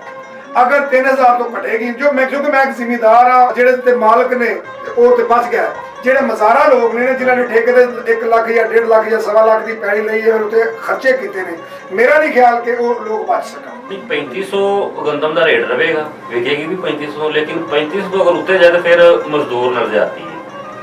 3500 ਦੇ ਵਿੱਚ ਅਗਰ ਕਿਸਾਨ ਦਾ ਗੁਜ਼ਾਰਾ ਅੱਛਾ ਹੋ ਜਾਏਗਾ, ਲੇਕਿਨ ਅਗਰ 3500 ਤੋਂ ਉੱਤੇ ਜਾਏਗੀ ਨਾ ਗੰਦਮ ਤੇ ਫਿਰ ਜਿਹੜਾ ਬੈਠਾ ਹੈ ਮਜ਼ਦੂਰ ਤਬਕਾ, ਤੁਸੀਂ ਸ਼ਹਿਰ ਦੇ ਵਿੱਚ ਜੀ ਜੀ, ਰਹਿੰਦੇ, 3500 ਰੁਪਇਆ ਜਿਹੜਾ ਉਹ ਬੜਾ ਮਾਕੂਲ ਰੇਟ ਹੈ, ਕਿਉਂਕਿ ਖਰੀਦਣ ਵਾਸਤੇ ਵੀ ਔਰ ਵੇਚਣ ਵਾਸਤੇ। ਅਸੀਂ ਪਿੰਡ ਦੇ ਵਿੱਚ ਬੈਠੇ ਆ ਨਾ, ਸਾਡਾ ਜਿਹੜਾ ਪਿੰਡ ਦਾ ਮਜ਼ਦੂਰ ਤਬਕਾ ਹੈ ਉਹਨੇ ਵੀ ਆਪਣੇ ਸਾਲ ਦੀ ਗੰਦਮ ਬਣਾ ਲੈਣੀ ਹੈ, ਇਕੱਠੀ ਕਰ ਲੈਣੀ ਹੈ, ਮਜ਼ਦੂਰੀ ਕਰ ਲੈਣੀ ਹੈ। ਜਿਹੜਾ ਸ਼ਹਿਰ ਦਾ ਤਬਕਾ ਹੈ ਨਾ, ਤੁਸੀਂ ਸ਼ਹਿਰ ਵਿੱਚ ਤੁਹਾਨੂੰ ਮੇਰੇ ਨਾਲੋਂ ਜ਼ਿਆਦਾ ਪਤਾ ਹੈ, ਸ਼ਹਿਰ ਦੇ ਵਿੱਚ ਅਗਰ ਗੰਦਮ ਦਾ ਰੇਟ ਤੇ ਟੁਰ ਜਾਏ ਤੇ ਘਰਾਂ 'ਚ ਰੋਟੀ ਵੀ ਨਹੀਂ ਪੱਕਦੀ। ਰੋਟੀ ਦਾ ਰੇਟ ਕਿੱਥੇ ਟੁਰਦਾ? ਤੰਦੂਰ ਤੇ ਰੋਟੀ ਬੜੀ ਮਹਿੰਗੀ ਟੁਰ ਜਾਂਦੀ ਏ ਤੇ ਜਿਹੜੀ ਘਰ ਦੀ ਰੋਟੀ ਹੁੰਦੀ ਉਹ ਵੀ ਨਹੀਂ ਪੱਕਦੀ। ਲੇਕਿਨ 3500 ਤੋਂ ਇਸ ਦਫਾ ਗੰਦਮ ਵਿਕੇਗੀ। ਅੱਲਾ ਕਰੇ ਮੈਂ ਜੀ ਵੀ ਹੱਥ ਬੰਨ ਕੇ ਹਕੂਮਤ ਪੰਜਾਬ ਦੇ ਅੱਗੇ ਦਰਖਾਸਤ ਹੈ ਕਿ ਮਿਹਰਬਾਨੀ ਕਰਕੇ ਇਹ ਜਿਹੜੇ ਕਿਸਾਨ ਲੋਕ ਨੇ, ਇਹ ਜਿਹੜੇ ਗਰੀਬ ਲੋਕ ਨੇ, ਇਹਨਾਂ ਦਾ ਖਿਆਲ ਕਰੋ। ਸੀਰੀਆ ਸਾਹਿਬ ਨੇ ਬਿਲਕੁਲ ਠੀਕ ਗੱਲ ਕੀਤੀ ਹੈ ਕਿ 3500 ਰੁਪਇਆ ਰੇਟ ਨਾ ਖਰੀਦਣ ਵਾਸਤੇ ਮਹਿੰਗਾ ਤੇ ਨਾ ਦੇਣ ਵਾਸਤੇ ਸਸਤਾ ਹੈ। ਯਾਨੀ ਕਿ ਇਹਦੇ ਵਿੱਚ ਕਿਸਾਨ ਵੀ ਜਿਹੜਾ ਉਹ ਆਪਣੇ ਬੱਚਿਆਂ ਦੀ ਰੋਜ਼ੀ ਕਮਾ ਸਕਦਾ ਹੈ ਔਰ ਮਜ਼ਦੂਰ ਜਿਹੜੇ ਲੋਕ ਨੇ, ਜਿਹੜੇ ਗਰੀਬ ਲੋਕ ਨੇ, ਉਹ ਬਾਸਾਨੀ 3500 ਦੇ ਵਿੱਚ ਖਰੀਦ ਕੇ ਆਪਣੇ ਬੱਚਿਆਂ ਨੂੰ ਰੋਟੀ ਖਵਾ ਸਕਦੇ ਨੇ। ਤੁਹਾਡੇ ਕੋਲ ਦਰਖਾਸਤ ਹੈ ਕਿ ਜੇ 3500 ਦਾ ਐਲਾਨ ਕੀਤਾ ਜੇ ਇਹਦੇ ਉੱਤੇ ਪੂਰਾ ਐਕਸ਼ਨ ਲੈ ਕੇ ਤੇ ਇਹਨੂੰ 3500 ਹੀ ਰਹਿਣ ਦਿਆ ਜੇ, ਇਹਨੂੰ 2500 ਦੇ ਨਾ ਕਿਤੇ ਆ ਜਾਏ। ਜੇ 2500 ਦੇ ਆ ਗਈ ਤੇ ਫਿਰ ਮੈਂ ਸੀਵੀਆ ਸਾਹਿਬ ਨੂੰ ਅਗਲੀ ਵੱਡੀ ਤੇ ਬੁਲਾਵਾਂਗਾ ਤੇ ਫਿਰ ਇਹੀ ਪੁੱਛਾਂਗਾ ਕਿ ਸੀਵੀਆ ਸਾਹਿਬ ਇਹ ਕੀ ਬਣਿਆ ਨੂਨ ਲੀਗ ਦਾ, ਕਿਉਂਕਿ ਮੈਂ ਇੱਕ ਸਮਾਜੀ ਬੰਦਾ ਵਾਂ, ਇੱਕ ਸਹਾਫੀ ਆ। ਮੇਰੇ ਜ਼ਿਹਨ ਦੇ ਵਿੱਚ ਇਸ ਤਰ੍ਹਾਂ ਦੇ ਸਵਾਲ ਆਉਂਦੇ ਰਹਿੰਦੇ ਨੇ। ਇਹ ਸਾਰੇ ਉਹ ਸਵਾਲ ਨੇ ਜਿਹੜੇ ਆਮ ਪਬਲਿਕ ਦੇ ਸਵਾਲ ਨੇ। ਜੀ ਡਾਕਟਰ ਸਾਹਿਬ, ਇਹ ਮੈਨੂੰ ਦੱਸੋ, ਪਾਕਿਸਤਾਨ ਪੀਪਲਜ਼ ਪਾਰਟੀ ਸਿੰਧ ਦੇ ਵਿੱਚ ਕਿਸਾਨਾਂ ਦੇ ਹਵਾਲੇ ਨਾਲ ਕਿਹੜਾ ਪ੍ਰੋਜੈਕਟ ਲੈ ਕੇ ਆਈ? ਸਭ ਤੋਂ ਪਹਿਲਾਂ ਤੇ ਜਿਹੜਾ ਨਾ ਅੱਜ ਦੇ ਹਵਾਲੇ ਨਾਲ ਮੈਂ ਸਾਰਿਆਂ ਤੁਹਾਨੂੰ ਦੋਸਤਾਂ ਨੂੰ, ਆਪਣੇ ਸੁਣਨ ਵਾਲਿਆਂ ਨੂੰ, ਉਹਨਾਂ ਨੂੰ ਈਦ ਮੁਬਾਰਕ ਕਹਿੰਦਾ। ਦੂਸਰੇ ਨੰਬਰ ਤੇ ਉਮੀਦ ਕਰਨਾ ਵਾ ਕਿ ਅਗਲਾ ਸਾਲ ਸਾਡਾ ਜਿਹੜਾ ਹੈ ਖੁਸ਼ੀਆਂ ਵਾਲਾ ਸਾਲ ਹੋਏਗਾ। ਜਿਹੜੀਆਂ ਮੈਂ ਭਾਈਆਰਾਂ ਦੀਆਂ ਗੱਲਾਂ ਸੁਣ ਰਿਹਾ ਸਾਂ ਮੁਸਲਿਮ ਲੀਗ ਨੂਨ ਦੇ ਹਵਾਲੇ ਨਾਲ, ਤੁਸੀਂ ਵੀ ਫਰਮਾ ਰਹੇ ਸੋ ਮੁਹਤਰਮਾਂ ਦੇ ਹਵਾਲੇ ਨਾਲ, ਤੇ ਇਹ ਤੇ ਪੂਰੀਆਂ ਹੁੰਦੀਆਂ ਨਜ਼ਰ ਨਹੀਂ ਆਉਂਦੀਆਂ, ਕਿਉਂਕਿ 40 ਸਾਲ ਤੋਂ ਨਹੀਂ ਪੂਰੀਆਂ ਹੋਈਆਂ ਤੇ ਅੱਗੋਂ ਕਿੱਥੋਂ ਪੂਰੀਆਂ ਹੋਣੀਆਂ ਜੀ। ਤੀਸਰੀ ਗੱਲ ਇਹ ਵੇ ਕਿ ਜਿਹੜੀ ਤੁਸੀਂ ਫਰਮਾਈ ਕਿ ਜਦੋਂ ਗੰਦਮ ਦਾ ਬੁਹਰਾਨ, ਤੁਹਾਨੂੰ ਪਤਾ ਸਲਾਬ ਦੇ ਦੌਰ 'ਚ ਵੀ ਆਇਆ, ਗੰਦਮ ਦਾ ਬੁਹਰਾਨ ਉਸ ਤੋਂ ਪਹਿਲਾਂ ਵੀ ਆਇਆ 2013 ਦੇ ਵਿੱਚ, 2008-9 ਵਿੱਚ ਵੀ ਆਇਆ, ਸਾਡੀ ਗੌਰਮੈਂਟ ਸੀ ਉਦੋਂ ਸਿੰਧ ਵਿੱਚ, ਉਦੋਂ ਵੀ ਸਾਡੀ ਸੀ, ਹੁਣ ਵੀ ਸਾਡੀ ਹੈ ਸਿੰਧ ਵਿੱਚ। ਅੱਜ ਤੱਕ ਸਿੰਧ ਦੇ ਕਿਸਾਨ ਕਦੀ ਨਿਕਲੇ ਨੇ ਬਾਹਰ? ਉਹਨਾਂ ਕਿਹਾ ਹੈ ਕਿ ਜਿਹੜਾ ਨਾ ਸਾਡੇ ਨਾਲ ਮਸਲਾ ਹੋਇਆ, ਸਾਡੇ ਨਾਲ ਪਰੇਸ਼ਾਨੀ ਹੋਈ, ਸਾਨੂੰ ਜੋ ਰੇਟ ਦਿੱਤਾ ਗਿਆ ਉਹ ਰੇਟ ਨਹੀਂ ਮਿਲਿਆ? ਇਹ ਆਸਫ ਅਲੀ ਜ਼ਰਦਾਰੀ ਸਾਹਿਬ ਦਾ ਤੇ ਪੀਪਲਸ ਪਾਰਟੀ ਦਾ ਕਮਾਲ ਹੈ। ਉਹਨਾਂ ਨੇ ਕੀ ਕੀਤਾ? ਮੈਂ ਡਾਕਟਰ ਸਾਹਿਬ ਦੀ ਗੱਲ ਟੋਕਰ ਲਗਾਵਾਂ ਕਿ ਡਾਕਟਰ ਸਾਹਿਬ ਨੌਲੀ ਤੇ ਤਨਕੀਦ ਕਰਨ ਲੱਗੇ ਨੇ, ਤੇ ਡਾਕਟਰ ਸਾਹਿਬ ਨੂੰ ਵੀ ਪਤਾ ਹੈ ਕਿ ਸਦਰੇ ਪਾਕਿਸਤਾਨ ਆਸਫ ਜ਼ਰਦਾਰੀ ਸਾਹਿਬ ਨੇ, ਸੈਨੇਟ ਦਾ ਚੇਅਰਮੈਨ ਪਾਰਟੀ ਦਾ, ਨਹੀਂ ਉਹ ਗੱਲ ਗਵਰਨਰ ਇਹਨਾਂ ਦਾ ਜੀ, ਉਹਨਾਂ ਨੇ ਇਹ ਵੀ ਪੈ ਰੇਟ ਉਹਨਾਂ ਦੇ ਡਿਸਾਈਡ ਦਾ ਗਵਰਨਰ ਵੀ ਹਰੇ ਰਹੇ ਜੀ, ਰੇਟ ਉਹਨਾਂ ਦੇ ਡਿਸਾਈਡ ਨਹੀਂ ਕਰਨੇ। ਨਹੀਂ ਇਹਨਾਂ ਨੂੰ ਗਵਰਨਰ ਸਾਹਿਬ ਆਏ ਨੇ, ਉਹਨਾਂ ਨੇ ਸੀਨੀਅਰ ਸਾਹਿਬ ਡਾਕਟਰ ਸਾਹਿਬ ਦੀ ਗੱਲ ਖਤਮ ਹੋ ਗਈ, ਫਿਰ ਤੁਹਾਨੂੰ ਕਰ ਲੈਣੇ ਜੀ। ਇਹ ਜਿਹੜਾ ਨਾ ਉਦੋਂ ਕਿਸਾਨਾਂ ਕੋਲੋਂ ਜੋ ਰੇਟ ਮੁਕਰਰ ਕੀਤਾ ਗਵਰਨਮੈਂਟ ਨੇ, ਮਾਰਕੀਟ ਵਿੱਚ ਰੇਟ ਪੰਜਾਬ 'ਚ ਬੁਰਾ ਹਾਲ ਹੋ ਗਿਆ। ਸਦਰ ਸਾਹਿਬ ਨੇ ਐਲਾਨ ਕੀਤਾ ਕਿ ਸਾਰੇ ਕਿਸਾਨਾਂ ਕੋਲੋਂ ਗੰਦਮ ਚੁੱਕ ਲਵੋ। ਉਸ ਟਾਈਮ ਰੇਟ 2200 ਰੁਪਇਆ ਲਿਆ, ਜਿਹੜਾ ਮਾਰਕੀਟ 'ਚ ਇੱਥੇ 1200-1300 ਰੁਪਇਆ ਚੱਲ ਰਿਹਾ ਸੀ। 2200 ਰੁਪਏ ਦੇ ਹਿਸਾਬ ਨਾਲ ਸਾਰੇ ਕਿਸਾਨਾਂ ਨੂੰ ਕਿਹਾ ਤੁਹਾਨੂੰ ਨੁਕਸਾਨ ਨਹੀਂ ਹੋਣ ਦਾਂਗੇ, ਅਸੀਂ ਬਰਦਾਸ਼ਤ ਕਰਾਂਗੇ। ਡਾਕਟਰ ਸਾਹਿਬ ਮਾਜ਼ਰਤ ਦੇ ਨਾਲ 2200 ਰੁਪਏ ਦੇ ਵਿੱਚ ਨੁਕਸਾਨ ਸੀ। ਮੈਂ ਖੁਦ ਇੱਕ ਕਿਸਾਨ ਆ, ਮੈਂ ਪੁਰਾਣੀ ਗੱਲ 2008-9 ਦੀ ਗੱਲ ਕਰ ਰਿਹਾ, ਹੁਣ ਅਗਲੀ ਗੱਲ ਸੁਣੋ। ਅੱਛਾ, ਪਿਛਲੇ ਸਾਲ ਕੀ ਹੋਇਆ ਜੋ ਇੱਥੇ ਤੁਸੀਂ ਬੇੜਾ ਗਰਕ ਕੀਤਾ ਕਿਸਾਨਾਂ ਦਾ, ਉੱਥੇ ਕਿੰਨੇ ਸੌ ਤੋਂ ਲਈਏ ਕਿਸਾਨਾਂ ਕੋਲੋਂ ਤੁਹਾਨੂੰ ਪਤਾ ਹੈ? ਇੱਥੇ ਕੀ ਰੇਟ ਦਿੱਤਾ ਸੀ ਕਿਸਾਨਾਂ ਦਾ? ਗੰਦਮ ਦਾ ਕੀ ਰੇਟ ਸੀ? ਉਹ ਤੁਸੀਂ ਕਿਸਾਨ ਬੈਠੇ ਹੋ ਮੈਨੂੰ ਦੱਸ ਰਹੇ ਹੋ, ਦੱਸੋ ਕੀ ਰੇਟ ਸੀ ਪਿਛਲੇ ਸਾਲ? ਤੇ ਦੱਸਿਆ ਸੀ ਭਾਈ ਯਾਰ ਰੇਟ ਤਕਰੀਬਨ 3200 ਰੁਪਏ ਦੱਸਿਆ। 3200 ਇਹਨਾਂ ਨੇ ਕੀਤਾ, 3500 ਬਲਕਿ ਕੀਤਾ ਸੀ। ਪਿਛਲੀ ਦਫਾ ਰੇਟ ਹੈ 2200 ਨਹੀਂ ਸਰ ਜੀ, ਗਵਰਨਮੈਂਟ ਨੇ ਜਿਹੜਾ ਰੇਟ ਦਿੱਤਾ ਸੀ ਉਹਦੀ ਗੱਲ ਕਰ ਰਹੇ। ਰੇਟ ਹੈ ਹੀ ਨਹੀਂ ਸੀ, ਪਾਸਕੋ ਹੈ ਹੀ ਨਹੀਂ ਸੀ ਪਿਛਲੀ ਦਫਾ, ਗਵਰਨਮੈਂਟ ਦਾ ਰੇਟ ਹੀ ਨਹੀਂ ਸੀ ਪਿਛਲੀ ਦਫਾ। ਗਵਰਨਮੈਂਟ ਦੇ ਰੇਟ ਤੋਂ ਬਕਾਇਦਾ ਮਤਲਬ ਗਵਰਨਮੈਂਟ ਹੀ ਨਹੀਂ ਸੀ ਯਾਨੀ ਕਿ ਤੁਸੀਂ ਗਵਰਨਮੈਂਟ ਹੀ ਨਹੀਂ ਸਾਲ ਕੀਤੀ। ਸੀਨੀਅਰ ਸਾਹਿਬ ਆਂਦੇ ਨੇ ਪਏ ਕਿ ਅਸੀਂ ਉਸ ਵਕਤ ਨਵੇਂ ਐਸਾ ਉਸ ਤੋਂ ਪਹਿਲੂ ਜਿਹੜਾ ਰਸ਼ੀਆ ਤੋਂ ਗੰਦਮ ਗਵਰਨਮੈਂਟ ਨੇ ਕਾਕੜ ਸਾਹਿਬ ਨੇ ਖਰੀਦ ਲਈ ਸੀ। ਸਰ ਕਿਹੜੀਆਂ ਗੱਲਾਂ ਕਰਦੇ ਹੋ ਪਏ? ਸਾਡੀ ਗਵਰਨਮੈਂਟ ਬਣਿਆ 2.5 ਸਾਲ ਹੋ ਚੱਲੇ। ਗਵਰਨਮੈਂਟ ਜਦੋਂ ਕਣਕ ਖਰੀਦਦੀ ਹੈ ਨਾ, ਗੰਦਮ ਡਾਕਟਰ ਸਾਹਿਬ ਖਰੀਦਦੀ ਹੈ, ਉਹ ਪਾਸਕੋ ਦੇ ਖਰੀਦਦੀ ਹੈ। ਪਾਸਕੋ ਦੇ ਦਫ਼ਤਰ ਬਣਦੇ ਨੇ, ਪਾਸਕੋ ਦੇ ਗੋਦਾਮ ਬਣਦੇ ਨੇ। ਪਿਛਲੀ ਦਫਾ ਗਵਰਨਮੈਂਟ ਨੇ ਪਾਸਕੋ ਖਤਮ ਕਰ ਦਿੱਤਾ ਸੀ। ਗੰਦਮ ਜਿਹੜੀ ਹੈ ਉਹ ਪ੍ਰਾਈਵੇਟ ਵਿਕੀ ਹੈ, ਆੜਤਲੀ ਸਿਸਟਮ ਤੇ, ਮਤਲਬ ਕੋਈ ਗਵਰਨਮੈਂਟ ਦਾ ਰੇਟ ਨਹੀਂ ਸੀ, ਓਪਨਲੀ ਗੰਦਮ ਵਿਕੀ ਹੈ। ਇਸ ਤਰ੍ਹਾਂ ਬਿਲਕੁਲ ਇਸ ਤਰ੍ਹਾਂ ਆਪਣੀ ਮਰਜ਼ੀ ਦਾ ਰੇਟ ਸਰ, ਮਰਜ਼ੀ ਦਾ ਰੇਟ ਸਰ। ਅੱਛਾ ਹੁਣ ਮੈਨੂੰ ਇਹ ਦੱਸੋ ਕਿ ਤੁਸੀਂ ਕਹਿੰਦੇ ਹੋ ਕਿ ਉਹਨਾਂ ਨੇ ਕੀ ਕੀਤਾ? ਅੱਜ ਤੁਹਾਡੇ ਕੋਲ ਸਬਜ਼ੀ ਕਿੱਥੋਂ ਆਂਦੀ ਹੈ? ਸਿੰਧ ਵਿੱਚੋਂ ਬਹੁਤੀ ਆਂਦੀ। ਤੁਹਾਡੇ ਕੋਲ ਜਿਹੜਾ ਹੈ ਅਨਾਜ ਬਹੁਤਾ ਕਿੱਥੋਂ ਆਂਦਾ? ਸਿੰਧ ਚੋਂ ਆਂਦਾ ਹੈ। ਉਹ ਜ਼ਮੀਨ ਜਿਹੜੀ ਬਿਲਕੁਲ ਬੰਜਰ ਸੀ, ਉਹਨੂੰ ਲੱਖਾਂ ਏਕੜ ਪੀਪਲਸ ਪਾਰਟੀ ਦੀ ਗਵਰਨਮੈਂਟ ਨੇ ਉਹਨੂੰ ਆਬਾਦ ਕੀਤਾ। ਔਰ ਅਗਲੇ ਸਦਰ ਸਾਹਿਬ ਨਾਲ ਸਾਡੀ ਮੀਟਿੰਗ ਸੀ, ਆਸਫ ਅਲੀ ਜ਼ਰਦਾਰੀ ਸਾਹਿਬ ਨੇ ਫਰਮਾਇਆ ਕਿ ਅੱਗੇ ਜਿਹੜਾ ਸਾਡਾ ਪ੍ਰੋਜੈਕਟ ਹੈ ਉਹ ਲੱਖਾਂ ਏਕੜ ਮਜ਼ੀਦ ਇਹਨੂੰ ਜਿਹੜਾ ਨਾ ਸਰਸਬਜ਼। ਇਹ ਤੇ ਪੰਜਾਬ ਦੀ ਵਜ਼ੀਰ ਆਲਾ ਵੀ ਗਰੀਬ ਮਾੜੇ ਕਿਸਾਨ ਨੇ, ਉਹਨਾਂ ਨੂੰ 5-5 6-6 ਏਕੜ ਦੇ ਰਹੇ ਨੇ। ਇਹ ਤੇ ਇੱਥੇ ਵੀ ਉਹਨੂੰ ਆਬਾਦਕਾਰੀ ਦਾ ਸਿਸਟਮ ਜਿਹੜਾ ਉਹ ਵੀ ਚੱਲਣ ਲੱਗਾ। ਇਹ ਮੈਨੂੰ ਦੱਸੋ ਕਿ ਤੁਸੀਂ ਬਲੋਚਿਸਤਾਨ ਦੇ ਵਿੱਚ ਚਲੇ ਜਾਓ, ਕਿ ਉੱਥੇ ਵੀ ਇਹ ਪਾਕਿਸਤਾਨ ਪੀਪਲਸ ਪਾਰਟੀ ਇਹ ਰੂਲ ਦੇ ਮੁਤਾਬਕ ਗੱਲ ਕਰਦੀ ਹੈ ਜਿਵੇਂ ਸਿੰਧ? ਦੇਖੋ ਬਲੋਚਿਸਤਾਨ ਦੇ ਵਿੱਚ ਜਿਹੜੀ ਗਵਰਨਮੈਂਟ ਹੈ ਉਹ ਵੀ ਖਾਲੀ ਪੀਪਲ ਪਾਰਟੀ ਦੀ ਨਾਲ ਹੋਰ ਛੋਟੀਆਂ ਪਾਰਟੀਆਂ ਜਿਹੜੀਆਂ ਨੇ ਉਹ ਮਿਲ ਕੇ ਬਣਾਇਆ ਉਹਨਾਂ ਨੇ। ਲੇਕਿਨ ਬਲੋਚਿਸਤਾਨ ਦੇ ਵਿੱਚ ਜਿਹੜੀਆਂ ਚੀਜ਼ਾਂ law and order the issue ਹੈ, ਉਹਦੀ ਵਜ੍ਹਾ ਤੋਂ ਜਿਹੜੇ ਹਾਲਾਤ ਨੇ ਉਹ ਸਾਰਿਆਂ ਨੂੰ ਪਤਾ ਨੇ। ਲੇਕਿਨ ਫਿਰ ਵੀ ਬਲੋਚਿਸਤਾਨ ਦੇ ਜਿਹੜੇ ਪ੍ਰੋਜੈਕਟ ਨੇ, ਸਪੈਸ਼ਲੀ ਦੇਖੋ ਖਾਲੀ ਇੱਕ ਪ੍ਰੋਜੈਕਟ ਨੂੰ ਅਸੀਂ ਫੋਕਸ ਕਰ ਰਹੇ ਹਾਂ, ਹੋਰ ਵੀ ਪ੍ਰੋਜੈਕਟ ਵੇਖਣੇ ਹੁੰਦੇ ਨੇ।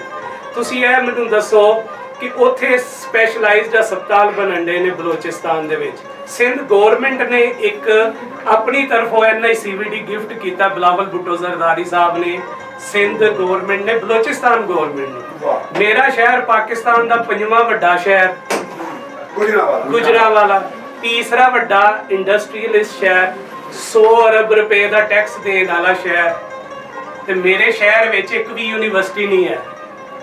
ਮੇਰੇ ਸ਼ਹਿਰ 'ਚ ਇੱਕ ਵੀ ਸਪੈਸ਼ਲਾਈਜ਼ਡ ਤੇ ਹਸਪਤਾਲ ਨਹੀਂ ਹੈ। ਅਸੀਂ ਕੁਝ ਦਿਨ ਪਹਿਲੇ 15ਵੇਂ 16ਵੇਂ ਰੋਜ਼ੇ ਅਸੀਂ ਨਾ ਵੇਖ ਰਿਹਾ ਸਾਂ ਮੁਸਲਿਮ ਲੀਗ ਨੂੰ ਤੇ ਜਿਹੜੇ ਸਾਡੇ ਐਮਪੀਐਮ ਇਹਨਾਂ ਨੂੰ ਪੋਸਟ ਲਗਾ ਰਹੇ ਨੇ ਜੀ ਕਿ ਖਸੂਸੀ ਫੰਡ ਇਮਨਾਬਾਦ ਦੇ ਕੋਲ ਯੂਨੀਵਰਸਿਟੀ ਗੁਜਰਾਂਵਾਲਾ ਯੂਨੀਵਰਸਿਟੀ ਜਿਹੜੀ ਹੈ ਨਾ ਉਹ ਬਣ ਰਹੀ ਹੈ ਤੇ ਬਹੁਤ ਜਲਦ ਜਿਹੜੀ ਉਹ ਤਕਮੀਲ ਤੱਕ ਪਹੁੰਚ ਜਾਏਗੀ।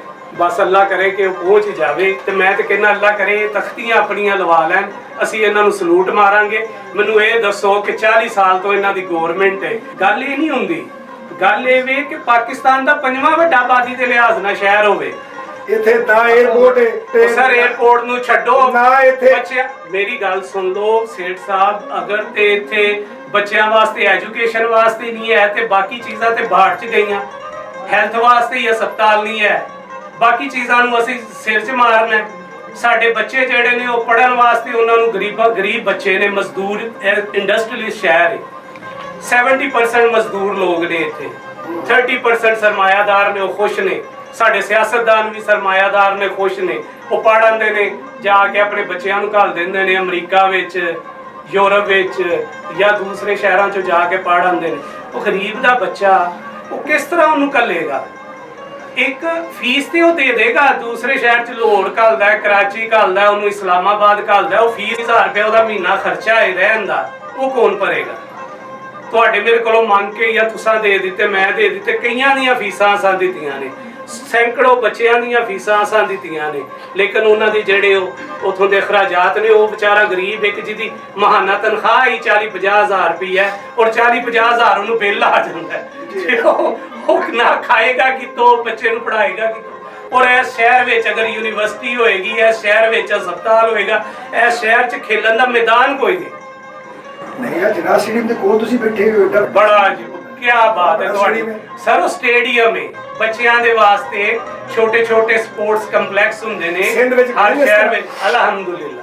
ਮੈਂ ਹੀ ਤੁਹਾਨੂੰ ਕਹਿ ਰਿਹਾ ਕਿ ਤੁਸੀਂ ਸਿੰਧ ਵਿੱਚ ਮੈਂ ਚੁੱਕੇ ਐਜ਼ ਐਂਕਰ ਬੈਠਾ ਵਾਂ, ਮੈਂ ਤੇ ਕੋਈ ਜਵਾਬ ਇਸ ਵਾਸਤੇ ਨਹੀਂ ਦੇ ਸਕਦਾ, ਉਹ ਕੋਲ ਤੁਹਾਡੇ ਆਦਰ ਨੂਨ ਲੀਗ ਬੈਠੀ ਹੈ, ਇਹੀ ਜਵਾਬ ਦੇ ਸਕਦੀ ਹੈ। ਤੇ ਨਾਜ਼ਰੀਨ ਅਸੀਂ ਮਿਲਨੇ ਇੱਕ ਵਕਤ ਤੋਂ ਬਾਅਦ। यूं खिली खिली यूं सवर सवर जाने जिगर तुम चली कहाँ। सफूरा ब्यूटी क्रीम आपको बनाए खूबसूरत, गोरी और बहुत प्यारी। सफूरा ब्यूटी क्रीम, खूबसूरती हमेशा के लिए। वेलकम बैक नाज़रीन, एक दफ़ा फिर मैं ਤੁਹਾਡੀ ਖਿਦਮਤ ਵਿੱਚ ਹਾਜ਼ਰ ਹਾਂ ब्रेक ਤੋਂ ਬਾਅਦ। मैं समीना असलम और मेरे नाल ने असमत पहलवान ਜੀ ਮੈਡਮ ਵੈਲਕਮ। ਅੱਜ ਰਹਿਮਾਨੀ ਨਿਊਜ਼ ਦਾ ਹਸਬੇ ਮਹਿਬੂਬ 5-6 ਸਾਲ ਤੋਂ ਅਸੀਂ ਪ੍ਰੋਗਰਾਮ ਕਰਵਾ ਰਹੇ ਈਦ ਸ਼ੋਅ, ਤੇ ਲੋਕਾਂ ਦੀ ਖੁਆਇਸ਼ ਸੀ ਕਿ ਬਲਕਿ ਸਾਡੇ ਕੈਮਰਾਮੈਨ ਸਫਰ ਰਹਿਮਾਨੀ ਸਾਹਿਬ ਖਸੂਸੀ ਤੌਰ ਤੇ ਕਹਿ ਰਹੇ ਸਨ ਕਿ ਮੈਡਮ ਜ਼ਰੂਰ ਆਉਣੇ ਚਾਹੀਦੇ ਨੇ। ਮੈਡਮ ਸਾਹਿਬ ਗਾਣੇ ਵੀ ਸੁਣਾ ਲੈਂਦੇ ਨੇ, ਐਂਕਰਸ਼ਿਪ ਵੀ ਕਰ ਲੈਂਦੇ ਨੇ ਔਰ ਬਹੁਤ ਹਸਾਉਂਦੇ ਵੀ ਨੇ ਤੇ ਏਡੇ ਹਸਮੁਖ ਬੰਦੇ ਨੇ, ਤੇ ਅਸੀਂ ਤੁਹਾਨੂੰ ਜੀ ਆਇਆਂ ਆਖਦੇ ਹਾਂ। बहुत शुक्रिया। ਇਸ ਤਰ੍ਹਾਂ ਈਦ ਵਾਲੇ ਦਿਨ ਤੇ ਬੀਬੀਆਂ ਘਰ ਰਹਿੰਦੀਆਂ ਨੇ, ਈਦੀ ਦੇਦੀਆਂ ਨੇ, ਈਦੀ ਲੈਂਦੀਆਂ ਨੇ, ਤੁਸੀਂ ਅੱਜ मैं जनाब इतने आई हाँ, इन्ने सेठ आए, लोग आए नहीं, मैंने कोई ईदी लेनी। ਅੱਛਾ ਤੇ ਸਾਡੇ ਕੋਲ ਅੱਜ ਨਾਜ਼ਰੀਨ ਨਵੇਂ ਪ੍ਰਾਹੁਣੇ ਆਏ, ਜਿਹੜਾ ਸੇਠ ਲਿਆਕਤ ਅਲੀ ਰਹਿਮਾਨੀ ਸਾਹਿਬ, ਰਹਿਮਾਨੀ ਵੈਲਫੇਅਰ ਟਰਸਟ ਪਾਕਿਸਤਾਨ ਦਾ ਯੂਨਿਟ ਇੱਕ ਲੱਦੇਵਾਲਾ ਬੜਾ 84 ਨੇ ਨਾਇਬ ਸਦਰ, ਔਰ ਰਹਿਮਾਨੀ ਨਿਊਜ਼ ਦੇ ਸਾਡਾ ਆਲਮ ਚੌਕ ਦੇ ਨੁਮਾਇੰਦੇ ਵੀ ਨੇ ਜੀ, ਤੇ ਬਹੁਤ ਅੱਛੇ ਪੁਰਾਣੇ ਸੋਸ਼ਲ ਵਰਕਰ ਨੇ, ਪੁਰਾਣੇ ਮੁਹੱਬਤਾਂ ਵੰਡਣ ਵਾਲੇ ਦੋਸਤ ਨੇ ਸਾਡੇ। ਵੈਲਕਮ ਸੇਠ ਸਾਹਿਬ। ਔਰ ਫਿਰ ਸਾਡੇ ਨਾਲ ਪਾਕਿਸਤਾਨ ਪੀਪਲਸ ਪਾਰਟੀ ਦੇ ਅਹਿਮ ਤਰੀਨ ਰੁਕਨ ਸਿਟੀ ਗੁਜਰਾਂਵਾਲਾ ਦੇ ਸੈਕਟਰੀ ਇਨਫੋਰਮੇਸ਼ਨ ਜਨਾਬ ਡਾਕਟਰ ਇਮਰਾਨ ਰਹਿਮਾਨੀ ਸਾਹਿਬ, ਅਸੀਂ ਉਹਨਾਂ ਨੂੰ ਜੀ ਆਇਆਂ ਆਖਦੇ ਹਾਂ। ਔਰ ਜਨਾਬ ਚੌਧਰੀ ਜਮਸ਼ੇਦ ਆਰਫ ਸਾਹਿਬ ਸਿਵੀਆ ਸਾਹਿਬ, ਅਸੀਂ ਤੁਹਾਨੂੰ ਜੀ ਆਇਆਂ ਆਖਦੇ ਹਾਂ। ਅਸਦ ਅਲੀ ਛੋਟਾ ਬੱਚਾ, ਇਹ ਅੱਜ ਸਾਨੂੰ ਕੋਈ ਸਪੈਸ਼ਲ ਪੰਜਾਬੀ ਫੋਕ ਕਲਚਰ ਦੀ ਗੱਲ ਮੈਡਮ ਸੁਣਾਏਗਾ। ਹੁਣ ਤੁਸੀਂ ਇਹ ਮੈਨੂੰ ਦੱਸੋ ਮੈਡਮ ਕਿ ਤੁਸੀਂ ਜਦੋਂ ਛੋਟੇ ਹੁੰਦੇ ਸੋ ਉਦੋਂ ਈਦੀ ਕਿੰਨੀ ਤੁਹਾਨੂੰ ਮਿਲਦੀ ਹੁੰਦੀ ਸੀ? ਕੋਈ ਐਸੀ ਈਦ ਦੀ ਯਾਦ ਹੋਵੇ? ईदी तो सब तो पहले तो अपने वालिदैन कोलों मिलती सी, मेरे अब्बू देंदे हुंदे सन और बड़ी खुशी नाल देंदे सन, बड़ी खुशी नाल असीं लैके ते शाम नूं कहंदे सन बेटा वापस करते हैं, आपने क्या खाना है मैं आपको वो ला देता हूं। ते वो ईदी मैं नहीं भूलदी, मैं याद करनी हूं पेरेंट्स। ਤੇ ਤੁਸੀਂ ਜਦੋਂ ਸਾਰੇ ਹੁਣ ਤੁਹਾਡੇ ਬੱਚੇ ਨੇ ਮਾਸ਼ਾਅੱਲਾ, ਇਹ ਤੁਹਾਡੇ ਬੱਚੇ ਜਿਹੜੇ ਨੇ ਉਹਨਾਂ ਨੂੰ ਈਦ ਦੇਣੀ ਚੰਗੀ ਲੱਗਦੀ ਹੈ ਕਿ ਉਹ ਈਦ ਲੈਣੀ ਚੰਗੀ ਲੱਗਦੀ ਸੀ? ਉਹ ਸੀਦ ਤੇ ਉਹ ਸੀਦ ਦੀ ਤੇ ਗੱਲ ਹੀ ਹੋਰ ਸੀ।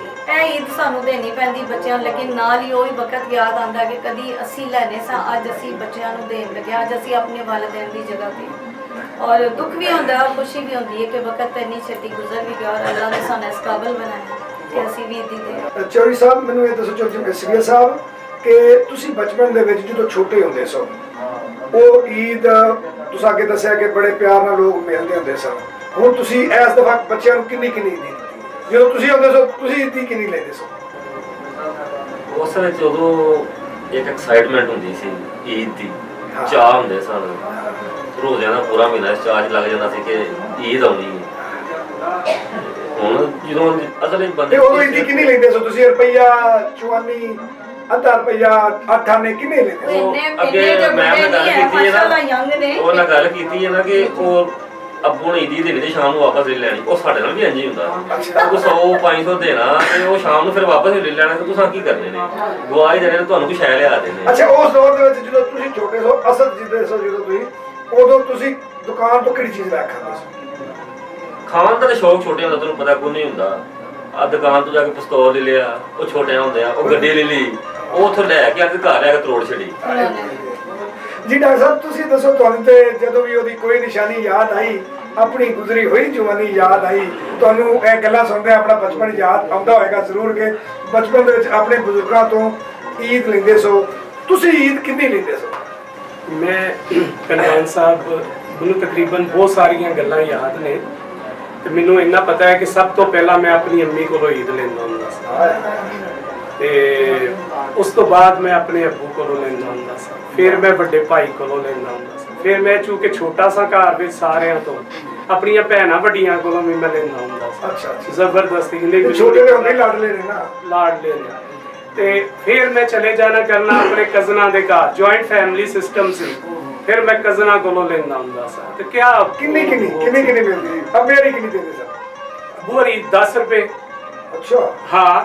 ਕਿਹੜੇ ਸਾਲ ਦੀ ਗੱਲ ਹੈ? ਮੈਂ ਤੁਹਾਨੂੰ ਦੱਸ ਰਿਹਾ ਵਾਂ, ਇਹ ਮੈਨੂੰ ਜਿਹੜੀਆਂ ਗੱਲਾਂ ਯਾਦ ਨੇ ਇਹ 88-90s ਦੀ ਗੱਲ ਦੱਸ ਰਿਹਾ, ਠੀਕ ਹੈ? 90 ਤੋਂ ਪਹਿਲੇ 90 ਤੋਂ ਪਹਿਲੇ ਅੱਬੂ ਨੇ ਜੇ 10 ਰੁਪਏ ਦੇਣੇ ਨੇ, ਅੰਮੀ ਨੇ 20 ਦੇਣੇ ਹੁੰਦੇ ਸਨ, ਕਿਉਂਕਿ ਪਹਿਲਾਂ ਮੈਂ ਉਹਨਾਂ ਕੋਲੋਂ ਫੜਦਾ ਹੁੰਦਾ ਸਾਂ, ਤੇ ਅੱਬੂ ਨੇ ਕਹਿਣਾ ਅੰਮੀ ਨੇ ਤੈਨੂੰ ਜ਼ਿਆਦਾ ਦੇ ਦਿੱਤੇ ਨੇ, ਹੁਣ ਮੈਂ ਘੱਟ ਦੇਣੇ ਨੇ ਤੈਨੂੰ, ਠੀਕ ਹੈ?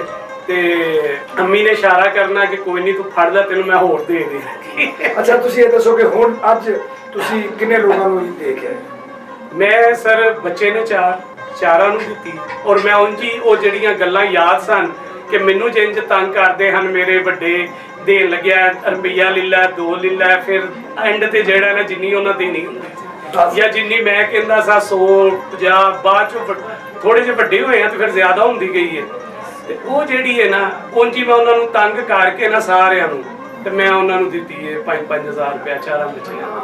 ਤੇ ਜਿਹੜੇ ਆਂਢ ਗੁਆਂਢ ਦੇ ਪਹਿਲੇ ਵਕਤਾਂ ਦੇ ਵਿੱਚ ਆਂਢ ਗੁਆਂਢ ਮੈਨੂੰ ਬਹੁਤ ਚੰਗੀ ਤਰ੍ਹਾਂ ਯਾਦ ਹੈ, ਜਦੋਂ ਛੋਟੇ ਹੁੰਦੇ ਸਨ ਤੇ ਸਾਡੇ ਪਿੰਡ ਦੇ ਵਿੱਚ ਇੱਕ ਬਾਬਾ ਜੀ ਨਜ਼ੀਰ ਰਾਜਪੂਤ ਰਾਣਾ ਨਜ਼ੀਰ ਸਾਹਿਬ ਹੁੰਦੇ ਹਨ, ਅੱਲਾਹ ਤਾਲਾ ਜਨਤਾ ਚ ਘਰ ਕਰੇ, ਬਹੁਤ ਅੱਛੇ ਬੰਦੇ, ਪੂਰੇ ਪਿੰਡ ਦੇ ਬੱਚਿਆਂ ਨੂੰ ਜਿਹੜਾ ਵੀ ਬੱਚਾ ਮਿਲਣਾ ਉਹਨੂੰ ਫੜ ਕੇ ਮੋਢੇ ਤੇ ਚੁੱਕ ਲੈਣਾ, ਉਹਨੂੰ ਮੁੱਕੇ ਮਾਰਨੇ ਦੇ ਲਾਡਾਂ ਦੇ ਨਾਲ, ਉਹਨੂੰ ਪਿਆਰ ਕਰਨਾ, ਉਹਨੂੰ ਚੁੰਮਣਾ, ਉਹਨੂੰ ਮੋਢੇ ਚੁੱਕ ਕੇ ਆਪਣੇ ਘਰ ਲੈ ਜਾਣਾ, ਉਹਨੂੰ ਕੋਈ ਨਾ ਕੋਈ ਚੀਜ਼ ਖਵਾਉਣੀ ਹੈ।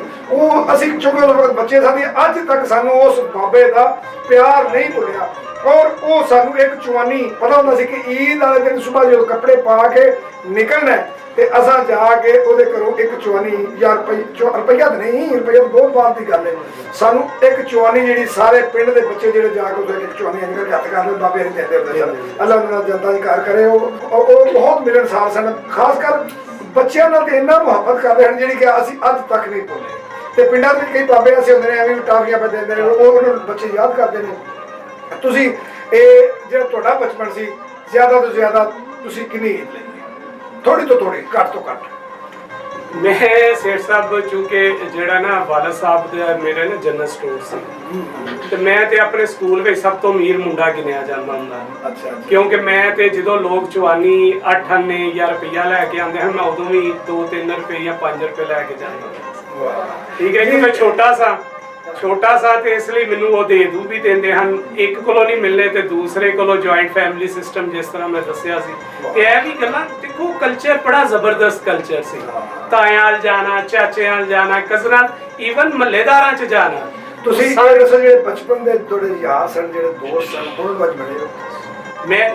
ਮੈਂ ਉਹਨਾਂ ਨੂੰ ਫੋਨ ਕੀਤੇ ਨੇ, ਮੈਸੇਜ ਕੀਤੇ ਨੇ, ਠੀਕ ਹੈ ਅਸੀਂ ਅੱਜ ਰਾਤ ਨੂੰ ਇਕੱਠੇ ਹੋਵਾਂਗੇ, ਕੁਛ ਕੁਛ ਕੱਲ ਬਹਿ ਚੁੱਕੇ, ਤੁਹਾਨੂੰ ਪਤਾ ਸਿਆਸੀ ਬੰਦੇ ਆ, ਨਮਾਜ਼ ਪੜ੍ਹ ਕੇ ਕਬਰਸਤਾਨ ਗਏ ਆ, ਉੱਥੇ ਬੜੇ ਲੋਕ ਮਿਲੇ ਨੇ, ਉਹ ਫਿਰ ਘੰਟਾ ਡੇਢ ਘੰਟਾ ਉੱਥੇ ਲੱਗ ਜਾਂਦਾ ਹੈ।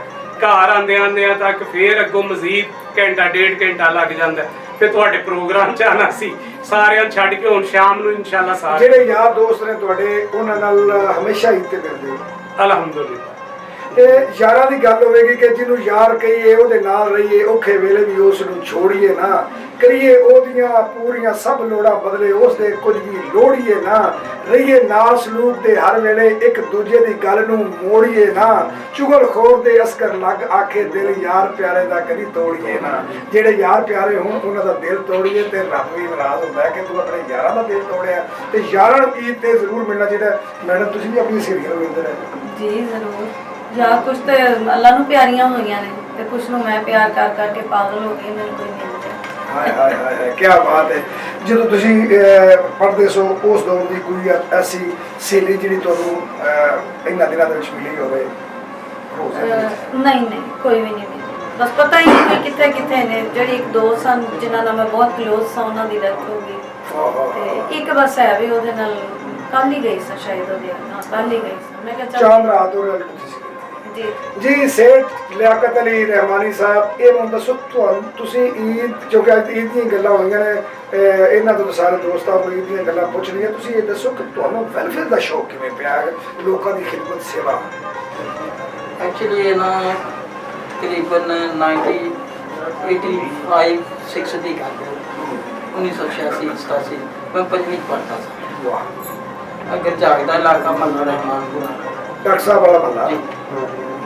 साडे उस्ताद मोहतरम सन मास्टर मजीद साहब, मास्टर असलम साहब गिरजाक दे, बहुत नाइस बंदे सन। असी ना स्कूल टाइम च चंद लड़के सन, एक अरशद साहब सन, क्लास फैलो सन, रमजान साहब सन। असी स्टार्ट स्कूल तो ही किया। इस तरह स्टार्ट किया कि कुछ बच्चे बहुत ही माड़े, यानी कि जिन्हों को फटी कोई नहीं, असी 2-3 महीने रल के फटी लैती, किसी को किताब कोई नहीं, असी रल के किताब लैती। फिर उस 5वीं तो बाद जो असी उस स्कूल तो फारग होए, असी महल्ले दे विच ही एक छोटी जी यूनियन बनाई, लड़कियां रल के। महीने बाद किसी नाल माली तावन कर छड्या, किसी दे नाल अपनी जेब खर्च लो, किसी को चंदा नहीं, किसी को कोई फंड नहीं, किसी किस्म का कोई। ये नहीं कि ਤੁਹਾਨੂੰ बचपन ਦੇ ਵਿੱਚ ਹੀ ਖਿਦਮਤ ਖਲਕ ਦਾ ਸ਼ੌਕ ਸੀ? खिदमत खलक ਦਾ ਸ਼ੌਕ ਸੀ। ਉਸ ਤੋਂ ਬਾਅਦ ਚਲਦੇ 2000 ਤਕਰੀਬਨ 7-8 ਦੀ ਗੱਲ ਹੈ ਗਲਬਨ, ਕਿ ਸਾਡਾ ਇੱਕ ਦੋਸਤ ਸੀ ਸੇਠ ਨਜ਼ੀਰ ਰਹਿਮਾਨੀ ਸਾਹਿਬ, ਉਹਨਾਂ ਨੇ ਮੈਨੂੰ ਰਹਿਮਾਨੀ ਵੈਲਫੇਅਰ ਟਰਸਟ ਦੇ ਨਾਲ ਅਟੈਚ ਕੀਤਾ। ਜੋ ਹੀ ਉਹਨਾਂ ਦੇ ਨਾਲ ਅਟੈਚ ਹੋਇਆ, ਜਦੋਂ ਉਸ ਪਲੇਟਫਾਰਮ ਤੇ ਆਇਆ, ਮੈਨੂੰ ਪਤਾ ਲੱਗਾ ਕਿ ਅਸਲ ਖਿਦਮਤ ਖਲਕ ਕੀ ਹੈ। ਅਸਲ ਖਿਦਮਤ ਇਹ ਅਦਾਰਾ ਕਰ ਰਿਹਾ, ਠੀਕ ਹੈ। ਤੇ ਉਸ ਤੋਂ ਬਾਅਦ ਫਿਰ ਨਾ ਦਿਨ ਵੇਖਿਆ ਨਾ ਰਾਤ ਵੇਖੀ ਹੈ, ਹੁਣ ਤੱਕ 440 ਹੈ। ਜਦੋਂ ਅਟੈਚ ਹੋਇਆ ਸਾ ਕਾਲੇ ਸਾਂ, ਹੁਣ ਇਹ ਵੇਖ ਲਓ ਤੁਹਾਡੇ ਸਾਹਮਣੇ ਚਿੱਟੇ ਹੋ ਗਏ ਤੇ ਖਿਦਮਤ ਅਜੇ ਤੱਕ ਚੱਲਦੀ ਪਈ ਹੈ। अल्लाह ताला ने ज़ात कबूल फरमाए। रहमानी वेलफेयर ट्रस्ट का मिशन भी यही है कि वो लोगों के वास्ते आसानियां पैदा करने की कोशिश करता है। और अलहमदुलिल्लाह थोड़े सामने के डॉक्टर इमरान साहब जोड़े ने रहमानी वेलफेयर ट्रस्ट के पहले अहदेदार रहे, फिर उस तो बाद रहमानी बरादरी पाकिस्तान के सदर रहे, फिर उस तो बाद इन्होंने पाकिस्तान पीपल्स पार्टी ज्वाइन किया। और इंशाल्लाह असीं देख रहे हैं इंशाल्लाह आने वाले कल दे विच एक वक्त आएगा इंशाल्लाह ये मिनिस्ट्री की एक सीट पर बैठे होंगे और असीं फखर नाल आखांगे ये साडे वो भाई ने जिन्होंने नेकी दे काम दे विच साडा साथ दिता सी। जी मैडम। हाँ जी, असद बैठे हैं मेरे नाल। पहले तो मैं समझी लड़की है कि लड़का है, लेकिन वो माशाल्लाह ने वाल इन्ने सोहने सही ਜਿਹੜੇ ਹੁੰਦੇ ਨਾ ਫੋਕ ਸਿੰਗਰ ਉਹਦੇ ਵਰਗੇ ਰੱਖੇ।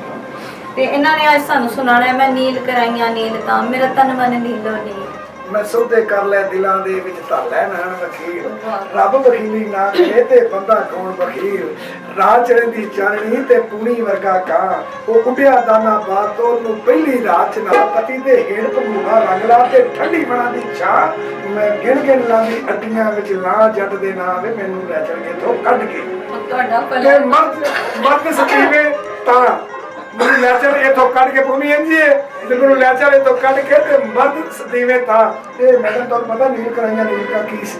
ਇਹ ਮੈਨੂੰ ਨਹੀਂ ਪਤਾ। बस इन्ना पता कि एक है। ਨੀਲ ਕਰਾਈਆਂ ਨੀਲ ਕਾ ਮੇਰਾ ਤਨ ਮਨ ਨੀਲੋ ਨੀਲ। ਸਾਹਿਬਾਂ ਨੂੰ ਜਦੋਂ ਪੁੱਛਿਆ ਬੀਬੀਆਂ ਨੇ ਕਿ ਤੇਰਾ ਕਿਲੇ ਮੰਗਣੀ ਕਰਦੀ, ਉਹਨੇ ਕਿਹਾ ਕੀ ਦੀਆਂ ਕਰਦੀਆਂ ਉਹ, ਮੈਂ ਛੋਟੇ ਬਚਪਨ ਤੋਂ ਲਾ ਕੇ ਮਿਰਜ਼ੇ ਜੱਟ ਦੀ ਮੰਗ ਆ। ਉਸ ਵਕਤ ਦੇ ਵਿੱਚ ਅੱਜ ਤੋਂ 200-400 ਸਾਲ ਪਹਿਲੋਂ ਪੰਜਾਬ ਦੇ ਕਲਚਰ ਦੇ ਵਿੱਚ, ਪੰਜਾਬੀ ਵਸੇਬ ਦੇ ਵਿੱਚ ਇਹ ਹੁੰਦਾ ਹੈ ਕਿ ਜਿਹੜੀ ਕੁੜੀ ਦੀ ਮੰਗਣੀ ਹੋ ਜਾਂਦੀ ਸੀ ਉਹਨੂੰ ਨੀਲਾ ਧਾਗਾ ਪਾ ਦਿੰਦੇ ਸਨ। ਇਹਦਾ ਮਤਲਬ ਸੀ ਉਹਦੀ ਅੱਧਾ ਵਿਆਹ ਹੋ ਗਿਆ, ਉਹਦੀ ਮੰਗਣੀ ਹੋ ਗਈ ਹੈ।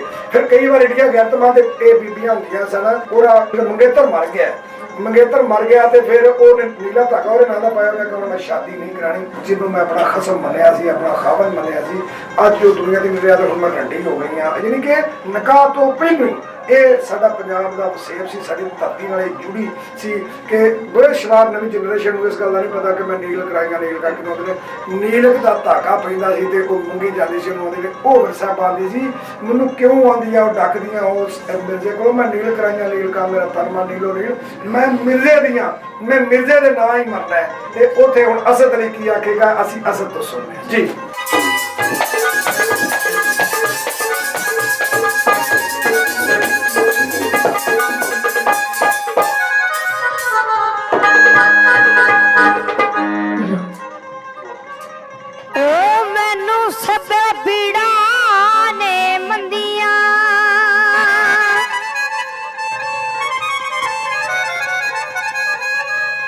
बुरी पाया दी पीड़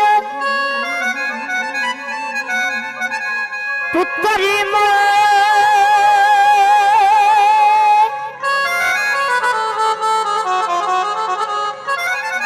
नहीं भुल दे आलमा भावे हो के मरण फकीर अते खाता ताम नहीं रचदा उत्तों थले नहीं रहेगा नीर थले नहीं रहेगा नीर थले नहीं रहेगा नीर थले नहीं रहेगा नीर ओ गानू भैणा जिंदियां विछड़ जान जिना वीर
रब वहीली ना करे बंदा कौन वील रुआरा राजने दी चटनी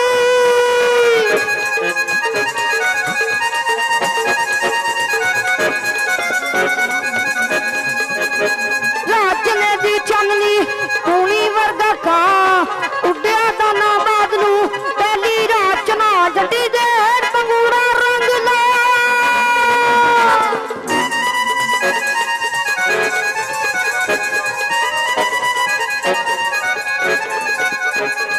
पगूड़ा रंगला ठंडी बना दी छा गिन गिन लांदी अट्टियां गिन गिन लांदी अट्टियां विच ले जग दा नाम मैनू लग लिया कट के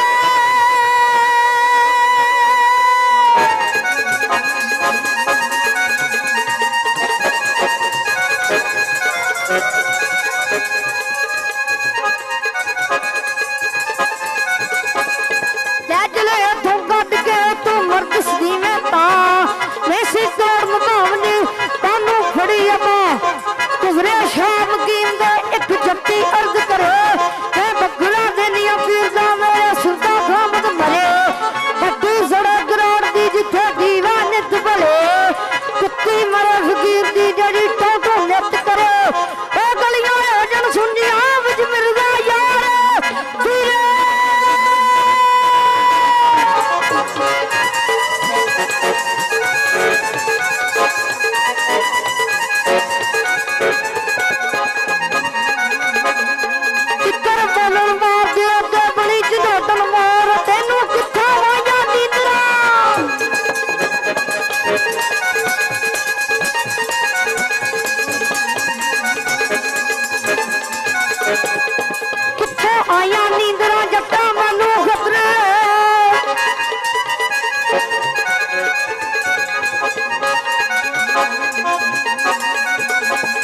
ਕਿੱਥੋਂ ਆਈਆਂ ਨੀਂਦਰਾਂ ਜੱਟਾਂ ਮੈਨੂੰ ਖਤਰੇ ਤੂੰ ਚੌਧਰੀ ਦਾ ਨਾਮ ਆਦਦਾ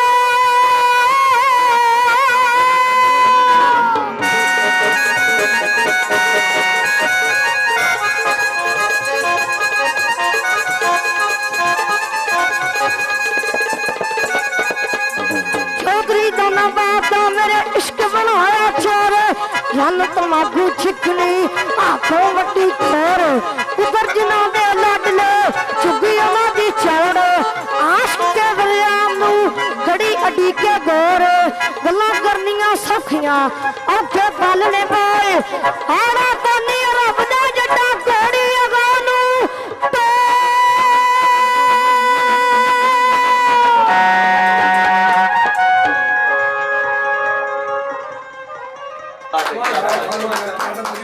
ਮੈਂ ਹੜਾ ਪਾਣੀ ਰੱਬ ਦਾ ਤੂੰ ਘੋੜੀ ਹੈਗਾ ਨੂੰ ਟੋਰ ਕਿਆ ਬਾਤ ਹੈ। ਇਹ ਜੀ ਮਿਰਜ਼ਾ ਸਾਹਿਬਾਂ ਦੀ ਦਾਸਤਾਂ ਉਹ ਬੰਦਾ ਗਾਉਂਦਾ ਜਿਹਨੇ ਪੂਰੇ ਬਦਾਮ ਕੀਤੇ ਉਹਦੇ ਆਪਣੀ ਮਾਂ ਦਾ ਪੂਰਾ ਦੁੱਧ ਜਿਹੜਾ ਨਾ ਪੂਰੇ 2 ਸਾਲ ਪੀਤਾ ਹੋਵੇ ਯਾਨੀ ਕਿ ਪੂਰੀ ਖੁਰਾਕ ਆਵੇ ਇਹਦਾ ਹਿੱਕ ਦਾ ਜ਼ੋਰ ਲੱਗਦਾ ਹਰ ਗੁਲੂਕਾਰ ਜਿਹੜਾ ਉਹ ਮਿਰਜ਼ਾ ਸਾਹਿਬਾਂ ਦੀ ਮੈਡਮ ਗਾ ਸਕਦਾ ਤੇ ਦੇਖੋ ਛੋਟਾ ਜਿਹਾ ਅਸਲ ਬੱਚਾ ਜਿਹੜਾ ਮਾਸ਼ਾਅੱਲਾ ਇੰਨਾ ਚੰਗਾ ਮਿਰਜ਼ਾ ਗਾਇਆ ਉਮੀਦ ਹੈ ਸਾਡਾ ਆਉਣ ਵਾਲਾ ਕੱਲ ਆਉਣ ਵਾਲਾ ਇਹ ਸਾਡਾ ਬੱਚਾ ਸਾਡੇ ਤੋਂ ਬਾਅਦ ਇਨਸ਼ਾਅੱਲਾ ਇਹਨਾਂ ਸਟੇਜਾਂ ਤੇ ਇਹਨਾਂ ਕੈਮਰੇ ਅੱਗੇ ਇਹਨਾਂ ਦੁਨੀਆ ਨੂੰ ਆਏਗਾ ਆਪਣਾ ਬੱਚੇ ਅੱਲਾਹ ਤੈਨੂੰ ਹੋਰ ਆਵਾਜ਼ ਅੱਛੀ ਦੇਵੇ ਤੇਰਾ ਉਸਤਾਦ ਅੱਛਾ ਬੰਦਾ ਤੇ ਇੱਕ ਤੇ ਗਾਣ ਲੱਗਾ ਘਬਰਾਈ ਦਾ ਨਹੀਂ ਜਿਹੜਾ ਤੂੰ ਥੋੜਾ ਜਿਹਾ ਭੁੱਲ ਗਿਆ ਕੋਈ ਗੱਲ ਨਹੀਂ ਹੈਗਾ ਦੱਬੀ ਰੱਖਣਾ ਸੀ ਮੈਂ ਖੁਸ਼ ਇਸ ਗੱਲ ਹੋਈ ਆ ਉਹਦੇ ਗਾਣੇ ਤੋਂ ਜ਼ਿਆਦਾ ਜੋ ਉਹਨੇ ਬਾਲਾਂ ਨੂੰ ਝਟਕਾ ਦਿੱਤਾ ਨਾ ਤੇ ਆਦਤ ਲਵਾਰ ਗਿਆ ਪੁੱਤਰ ਤੇਰਾ ਉਸਤਾਦ ਕੋ ਸਾਈ ਮੁਹੰਮਦ ਬੂਟਾ ਅੱਛਾ ਮੈਡਮ ਕੀ ਸੁਣਾਓਗੇ ਮੈਨੂੰ ਆਂਦਾ ਤੇ ਥੋੜਾ ਜਿਹਾ ਹੀ ਮਿਸਰਾ ਪਰ ਬੜਾ ਮਜ਼ੇਦਾਰ ਹੈ ਚੰਦ ਚੰਦ ਦੇ ਸਾਹਮਣੇ ਆ ਅਸੀਂ ਜਦੋਂ ਛੋਟੇ ਹੁੰਦੇ ਸਨ ਰੇਡੀਓ ਦੇ ਉੱਤੇ ਸੁਣਦੇ ਹੁੰਦੇ ਸਾਂ ਸਪੈਸ਼ਲ ਗਾਣਾ ਬੜੀ ਵਾਰ ਹਰ ਅੱਧੇ ਘੰਟੇ ਬਾਅਦ ਲੱਗਦਾ ਹੁੰਦਾ ਸੀ ਚੰਨ ਚੰਨ ਦੇ ਸਾਹਮਣੇ ਆ ਗਿਆ ਹਾਂ ਬਸ ਉਹੀ ਸੁਣਾਵਾਂਗੇ ਚੰਨ ਚੰਨ ਦੇ ਸਾਹਮਣੇ ਆ ਗਿਆ ਚੰਨ ਚੰਨ ਦੇ ਸਾਹਮਣੇ ਆ ਗਿਆ ਮੈਂ ਦੋਵਾਂ ਤੋਂ ਸਦਕੇ ਜਾਵਾਂ ਨੀੜੀਏ ਈਦ ਮੁਬਾਰਕ ਸੋਹਣੀਏ ਈਦ ਮੁਬਾਰਕ ਨੀ ਮੈਂ ਡਰਦੀ ਨੇ ਮੁਖੜਾ ਲੁਕਾ ਲਿਆ ਨੀ ਮੈਂ ਡਰਦੀ ਨੇ ਮੁਖੜਾ ਲੁਕਾ ਲਿਆ ਮੈਂ ਦੋਵਾਂ ਤੋਂ ਸਦਕੇ ਜਾਵਾਂ ਨੀੜੀਏ ਖੈਰ ਮੁਬਾਰਕ ਸੋਹਣੀਏ ਈਦ ਮੁਬਾਰਕ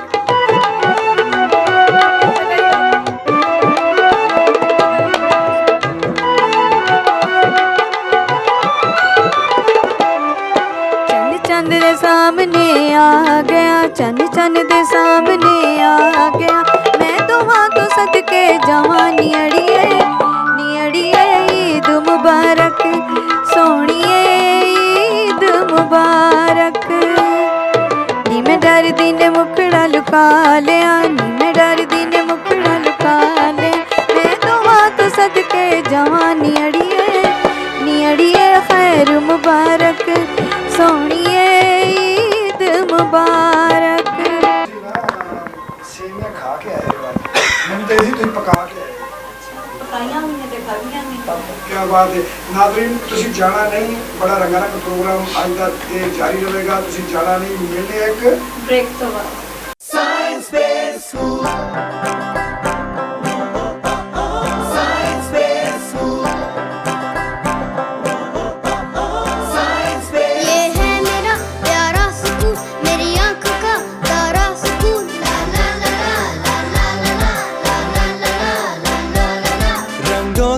गुलिस्तान भी है और टीचर की शान भी है और साइंस का जहान भी है और खेल का मैदान भी है नमाज भी अजान भी है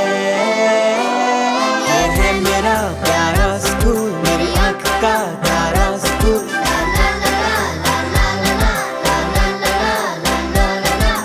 जानते हैं कि स्कूल बच्चों के लिए कितना अहम है इसलिए साइंस बेस्ड स्कूल में हम देते हैं बच्चों को ऐसी तालीम और तरबियत कि वो जिंदगी के हर मैदान में रहें सबसे आगे और कामयाबी चूमे उनके कदम क्योंकि हर बच्चा मुनफरिद है और हम परवान चढ़ाते हैं उसकी इंफरादियत। साइंस बेस्ड स्कूल, इल्म का जहान, कामयाब हर मैदान।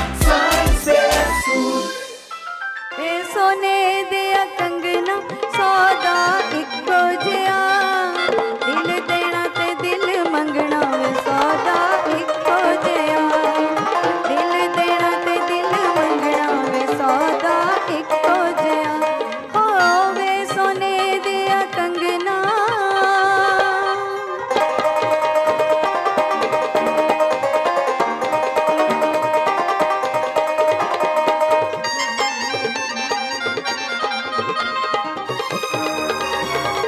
नहीं तकना वे तेनू अद्धा बुआ टोके, तकना है तेनू मैं ता सामने खलो के, तकना है तेनू मैं ता सामने खलो के। तू जिधरों भी लंघना वे सौदा इको जिया, दिल देना ते दिल मंगना है सौदा इको जिया। हाँ दिल देना ते दिल मंगना है सौदा इको जिया। हो वे सोने दिया कंगना। क्या बात है, क्या बात है। ਵਾਹ ਜੀ ਵਾਹ, ਵੇ ਸੋਨੇ ਦੇ ਕੰਗਣਾ ਸੌਦਾ ਇੱਕੋ ਜਿਹਾ। ਚੰਨ ਵਰਿਆ ਫਿਲਮ ਦਾ ਇੱਕ ਗਾਣਾ ਜਿਹੜਾ ਕਿ ਬਹੁਤ ਯਾਦ ਗਾਣਾ ਸੀ ਕਿ ਸਰਦਾਰੀ ਘੋੜੇ ਤੇ ਗਾਉਂਦਾ ਹੁੰਦਾ ਸੀ ਹਨਾ, ਤੇ ਅੰਜਮਨ ਜਿਹੜੀ ਉਹ ਅੰਜਮਨ ਨੂੰ ਚੁੱਕ ਕੇ ਤੇ ਘੋੜੇ ਤੋਂ ਉਠਾ ਲਿਆ। ਹਾਏ ਹਾਏ ਹਾਏ, ਤੇ ਤੁਹਾਨੂੰ ਤਾਂ ਉਠਾ ਸਕਦੀ ਅੰਜਮਨ ਤੇ ਬੜੀ ਭਾਰੀ ਸੀ। ਤੁਸੀਂ ਹੁੰਦੇ ਵੈਸੇ ਤੁਸੀਂ ਬਹਿ ਸਕਦੇ ਸੋ ਜੀ। Nazreen welcome back. ਮੈਡਮ ਦੇ ਗਾਣੇ ਤੋਂ ਵੇ ਸੋਨੇ ਦੇ ਕੰਗਣਾ। ਅੱਜ ਤੱਕ ਮੈਡਮ ਮੇਲਾ ਲੁੱਟਦੇ ਜਾਂਦੇ ਨੇ, ਇਹਦਾ ਤੇ ਇਹਦਾ ਦਿਨ ਜਿਹੜਾ ਮੈਂ ਲੱਗਾ ਤੁਹਾਨੂੰ ਸੋਨੇ ਦੀ ਤਵੀਤੜੀ ਵੀ ਸੁਣਾ। ਉਹ ਫਿਰ ਅਸੀਂ ਐਂਡ ਤੇ ਸੁਣਾਂਗੇ। ਹੁਣ ਸਾਡੇ ਕੋਲ ਪਾਕਿਸਤਾਨ ਦੇ ਬਹੁਤ ਅੱਛੇ ਸਿੰਗਰ ਪੁਰਾਣੇ ਉਹੀ ਨੇ ਸਾਡੇ ਕੋਲ। ਫਿਰ ਅਸੀਂ ਅੱਜ ਡਾਕਟਰ ਸਾਹਿਬ ਨੂੰ, ਸੇਠ ਸਾਹਿਬ ਨੂੰ ਔਰ ਸੀਨੀਅਰ ਸਾਹਿਬ ਨੂੰ ਨਾ ਆਖਿਆ ਕਿ ਤੁਸੀਂ ਸਾਰਾ ਦਿਨ ਸਾਡੇ ਨਾਲ ਰਹਿਣਾ, ਤੇ ਅੱਜ ਦਾ ਦਿਨ ਸਾਰਾ ਦਿਨ ਸਾਡੇ ਨਾਲ ਨੇ। ਲੇਕਿਨ ਫਨਕਾਰ ਜਿਹੜੇ ਨੇ ਉਹ ਚੇਂਜ ਹੁੰਦੇ ਜਾ ਰਹੇ ਨੇ। ਸਾਡੇ ਕੋਲ ਨਵੇਂ ਫਨਕਾਰ ਕਿੰਗ ਆਫ ਫੋਕ, ਕਿੰਗ ਦੇ ਨਾਲ ਗਾਣ ਵਾਲਾ ਬਹੁਤ ਘੱਟ ਲੋਕ ਨੇ ਜਿਹੜੇ ਕਿੰਗ ਦੇ ਨਾਲ ਗਾਉਂਦੇ ਨੇ। ਸਹੀ ਬੁੱਢਾ ਜੀ ਅੱਜ ਈਦ ਦਾ ਦਿਨ ਤੇ ਅੱਜ ਗਾਉਣ ਵਾਸਤੇ ਤਬੀਅਤ ਠੀਕ ਹੋ ਗਈ। ਨੱਚਣ ਵਾਲੇ ਦੀ ਅੱਡੀ ਨਹੀਂ ਰਹਿੰਦੀ, ਗਾਉਣ ਵਾਲੇ ਦਾ ਮੂੰਹ। ਬੋਲੀ ਮੈਂ ਪਾਵੇ ਨੱਚ ਕਿਤੇ ਵਿੱਚ ਤੂੰ, ਤੇ ਉਹ ਸਿਆਣੇ ਲੱਗਦੀ ਆਂਦੇ ਕਿ ਜਿਹੜਾ ਕੰਮ ਆਪਣਾ ਹੋਵੇ ਨਾ ਉਹਦੇ ਤੇ ਬੰਦਾ ਠੀਕ ਹੋ ਜਾਂਦਾ ਹੈ। ਤੇ ਹੁਣ ਕੀ ਸੁਣਾਓਗੇ? ਮੈਂ ਜੀ ਜਨਾਬ ਨੂੰ ਤੁਹਾਨੂੰ ਮੇਲਾ ਸੁਣਾ ਰਿਹਾ। ਮੈਂ ਨਾ ਪਹਿਲਾਂ ਦੋ ਕੁ ਸ਼ੇਰ ਜਿਹੜੇ ਨੇ ਨਾ ਉਹ ਸੂਫੀ ਕਲਾਮ ਦੇ ਸੁਣਾਓ।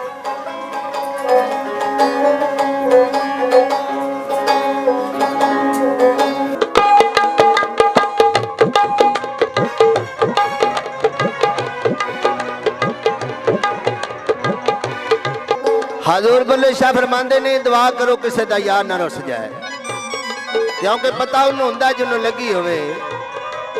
शाह नायत वाली रुस जाते ने, बुल्ले शाह उधर मुंह करते ने, शाह नायत वाली इधर कर लेंदे ने। और पैरों दे विच घुंघरू ने गली गली नचदा है, ते यार दे के कहाड़ा पांदा भला केड़ा पांदा है। मैं जनाब दी नजर कर रहा।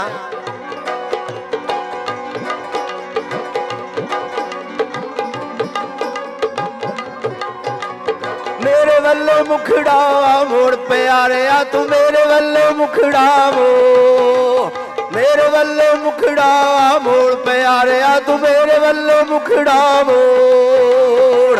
आपे लो यो खुडिया सबावे आपे खिचने दो, मेरे वल्लो मुखड़ा मोड़ प्यारे आ तू, मेरे वल्लो मुखड़ा मोड़।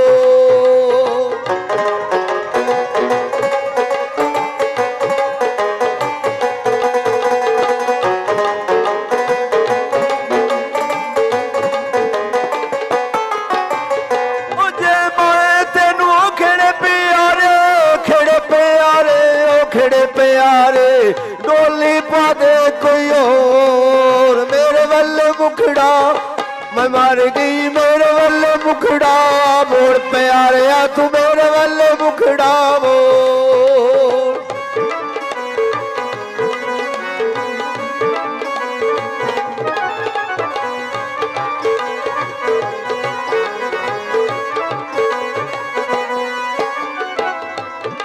हजूर बुल्ले शाह फरमाते ने हर्ष फर्श ते बांगा मिलिया, मक्के पै गया शोर। ते जरा आखिरी बोले जरा सुनना।